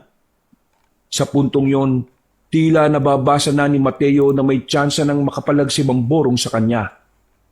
Kaya naman, ilalabas na rin niya ang kanyang tunay na lakas. Sige, itotodo ko na rin to. Bastang umapaw ang kakaibang enerhiya sa katawan ni Mateo sa mga pagkakataong ito. Paghataw niya ng suntok sa matanda, muli itong tumilapon. Pero agad din namang nakabangon at bumalik sa kanya. Nagkaroon sila ng sabayan, maging ang mga nanunod na aswang ay namamangha rin sa labanan na yon. Kaya mo yan, Mateo! Aanakan mo pa si Magda, di ba? Kagaya ni Bekbek, pinapalakas din ng mga aswang ang kalooban ni Mamborong. Pero sa mga sumunod na eksena, kitang-kita ng lahat kung papaanong balagbagin ni Mateo ang matanda. Wala itong binatbat kahit pinakita na ni Mamborong ang huli nitong anyo. Basag-basag ang mukha ni Mamborong sa mga sandaling ito. Pero hindi pa rin ito tinitigilan ni Mateo hanggang sa tuluyan na nga itong bumagal sa pagkilos. Hindi ako pwede matalo. Hindi! Hindi ganito inaasahan ko para sa isang pinuno ng mga aswang. Nakakadismaya ka. Hinawakan ni Mateo matanda sa kwelyo at iniangat. At magtatapusin sana ni Mateo ang matandang aswang nang bigla siya nitong kinalmot sa tagiliran. Agad na umagos ang dugo niya roon. Kaya naman nabitiwan niya ito at nakadistansya ang matanda. Matalino man ang matching, naiisahan din! Ang kaso, buwayang nasa harap mo at hindi matching. Mabilis na nakalapit ang binata. Humaba ng bahagya ang kanyang kuko.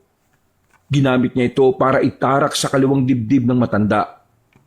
Napahiyaw ang mga aswang na makitang dinukot lamang ni Mateo ang puso ni Mamborong. Kinilabutan ng lahat, lalong-lalo na ang binatang si Bekbek. Hindi kasi nito inakala na magiging brutal si Mateo sa kalaban.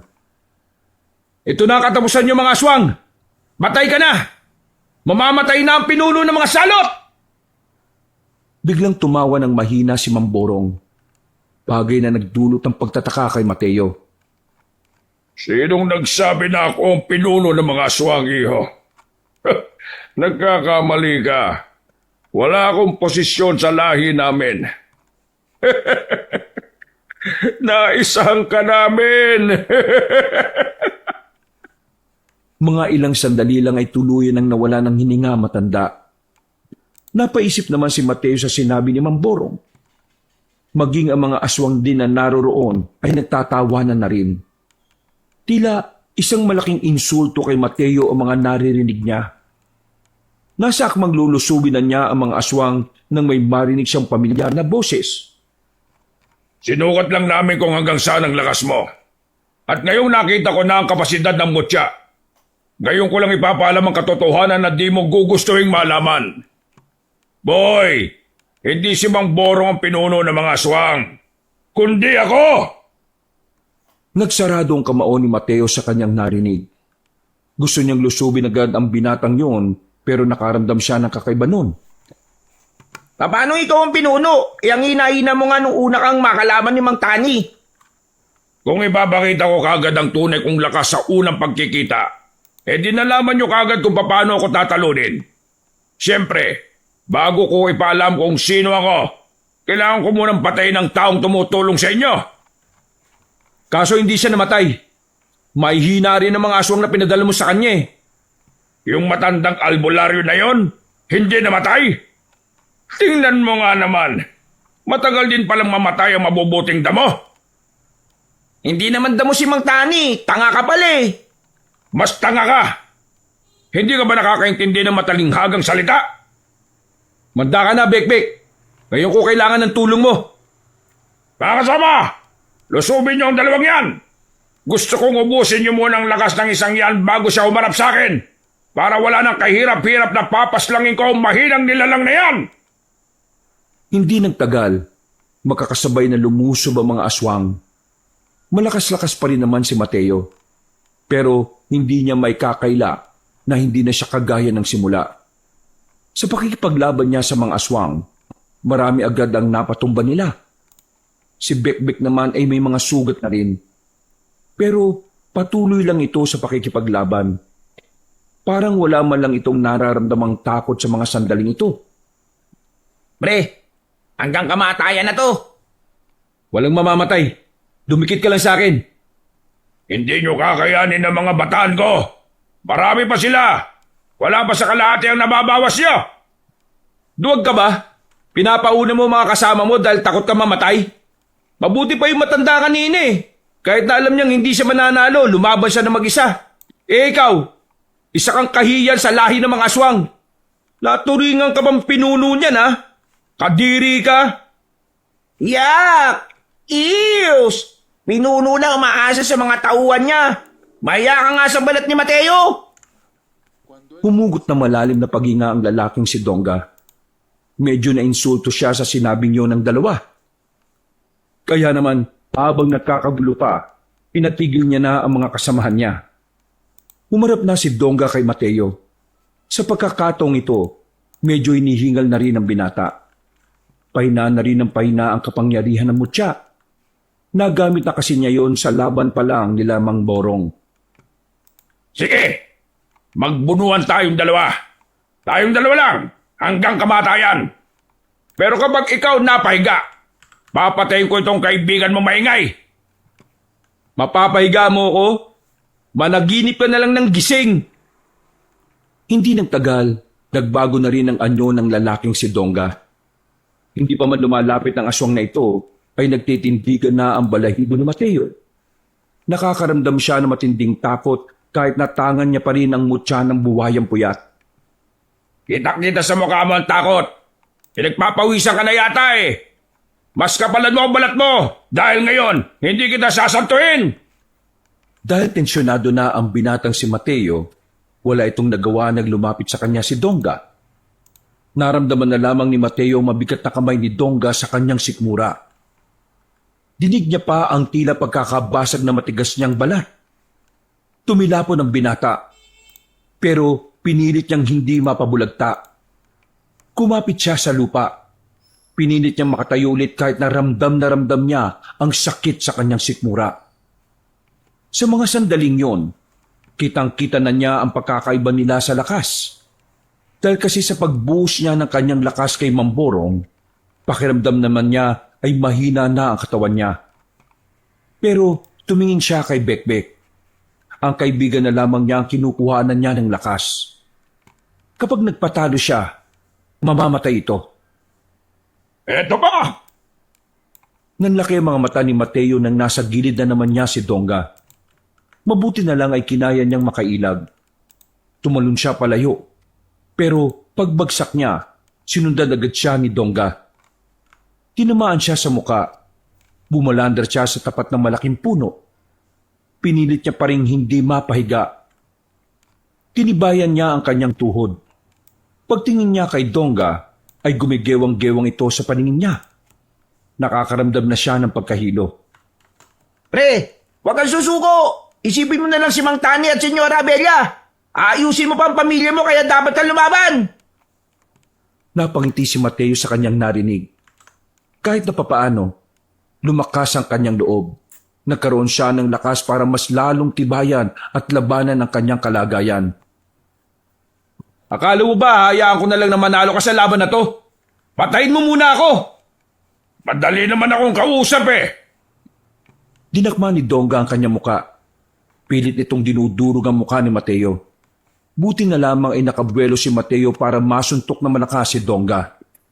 Tinamaan niya yon sa tagiliran.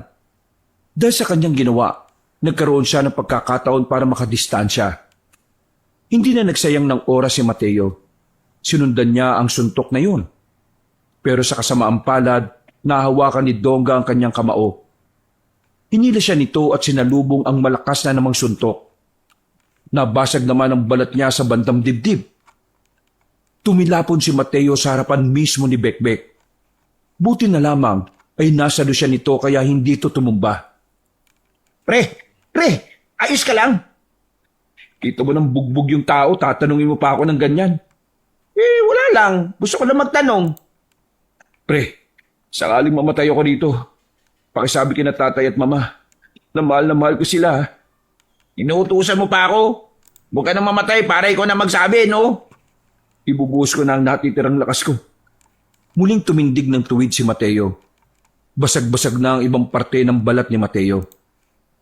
Kahit na alam niyang mas mararamdaman na niya ang mga susunod na atake ni Dongga, hindi na ito nagpakita pa ng takot. Nawala na ang takot ito sa mga pagkakataong yon. Dahil ang iniisip na lamang ni Mateo ay ang kanyang mga magulang. Nakapagabili ka na ba sa kaibigan mo? Kasi ngayong gabi, ihatid na kita sa Diyos-Diyosan niyo!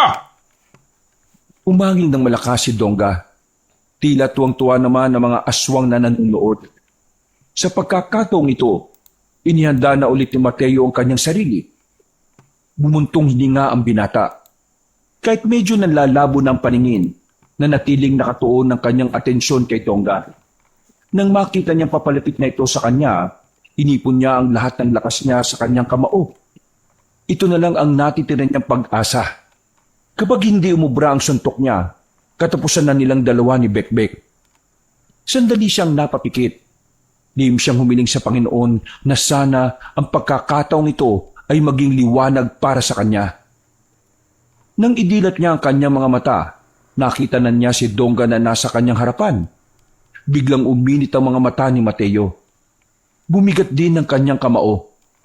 Nang inihataw niya ang kamao niya ng buong puwersa, nagawa niyang patamaan ito sa sikmura ni Dongga. Sa lakas ng kanyang pagkakasuntok, umusli ang mga buto ni Dongga sa likod. Dinig nilang lahat ang lagutok. Nagulat ang mga aswang. Nung una, inakala ng mga yon na makakalaban pa si Dongga. Pero hindi na kontento ang binatang si Mateo. Tinatad niya ng suntok ang sikmura ng kalaban. Hanggang sa tumagos na rin ang kamao ni Mateo. Nanlilisik pa ang mga mata ni Dongga nang tumingin ito sa kanya. Para matapos na ang laban na yon, muling nagpakawala si Mateo ng malakas na suntok sa mukha ng kaharap niya. Nabasag ang mukha ni Dongga at tuluyan ang bumagsak sa lupa. Natalo ni Mateo ang pinuno ng mga aswang, pero kapalit nito ay ang pagkaubos ng kanyang lakas.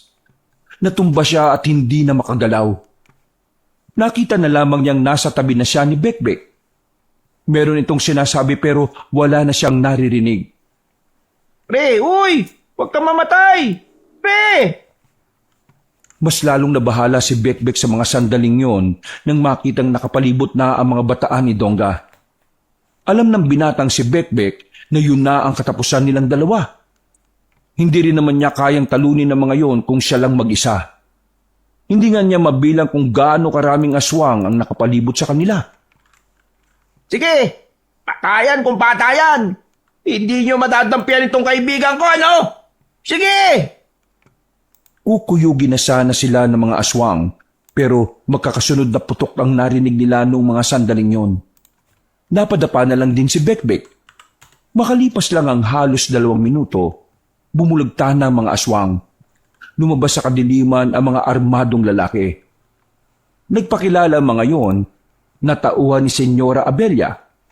Nalaman nilang nag-uusap pala si Mang Tani at Senyora para respondihan si Mateo. Nang maubos na ang mga aswang, agad na binuhat ng mga kalalakihan si Mateo. Wala na ring malay si Mateo ng mga oras na yon. Paggising niya, Ilang araw na pala ang nakalilipas. Nakakatayo na si Mang Tani. Sa katunayan, ito ang nagbantay sa kanya. Sa gilid naman, naroon din ang kanyang ina. Ma, ay, nandito kayo? Anak, masaya kami ng mama mo na nagkamalay ka na. Kaya ayaw kong pumasok ka sa ganyan kasi ayaw kong matulad ka sa ama mo na lagi na lang nasa panganib ang buhay. Ma, huwag na po kayong mag-alala. Tapos na po ang laban. Nag-usap na kami ng mama mo. Napagkasunduan namin na total tapos na ang problema natin sa aswang. Tutulungan mo ang mama mo sa negosyo, anak. Kailangan kanya. Pero paano mga aswang? Wala ng mga aswang. At kung meron, ako nang bahala ron. Marami akong kakilala. Bubuo kami ulit ng samahan para labanan ng mga yon. Sa ngayon, gusto kong ituon mo muna ang sarili mo sa buhay na mas ligtas at mas magiging panatag ang kalooban ng mama mo. Ito ang panahon ng bagong buhay natin. Tutulungan mo ako sa negosyo. Itong tatay mo naman ang pansamantalang papalit sa'yo. Kapag naipasa na niya ang posisyon niya, susubukan natin ulit na mabuo ang pamilya natin. Tama po ba yung narinig ko? Naipaliwanag na sa akin lahat ng tatay mo at napatawad ko na rin siya. Pero hindi pa rin kami nagkakabati. Ma, Tay, kahit ano gagawin ko para sa pamilya natin. Kaya naman, tinatanggap ko ang gusto nyo. Pangako, pagbubutihan ko na. Pasensya na rin pala kung nakapagbitaw ako ng masasakit na salita. Humingi rin si Senyora Abelia sa kanya ng tawad sa lahat ng mga nasabi nito sa binata. Pagkatapos ng pag-uusap na yon, nagkaroon sila ng hapunan. Magkasama silang tatlo sa iisang lamesa. Sobrang saya ni Mateo ng mga pagkakataong yon. Hindi niya inakala na darating ang tagpong yon. Naalala niya pa noon na pinapangarap niya lang yon. Sa paglipas ng ilang araw, mas naging maganda ang samahan nilang magpamilya.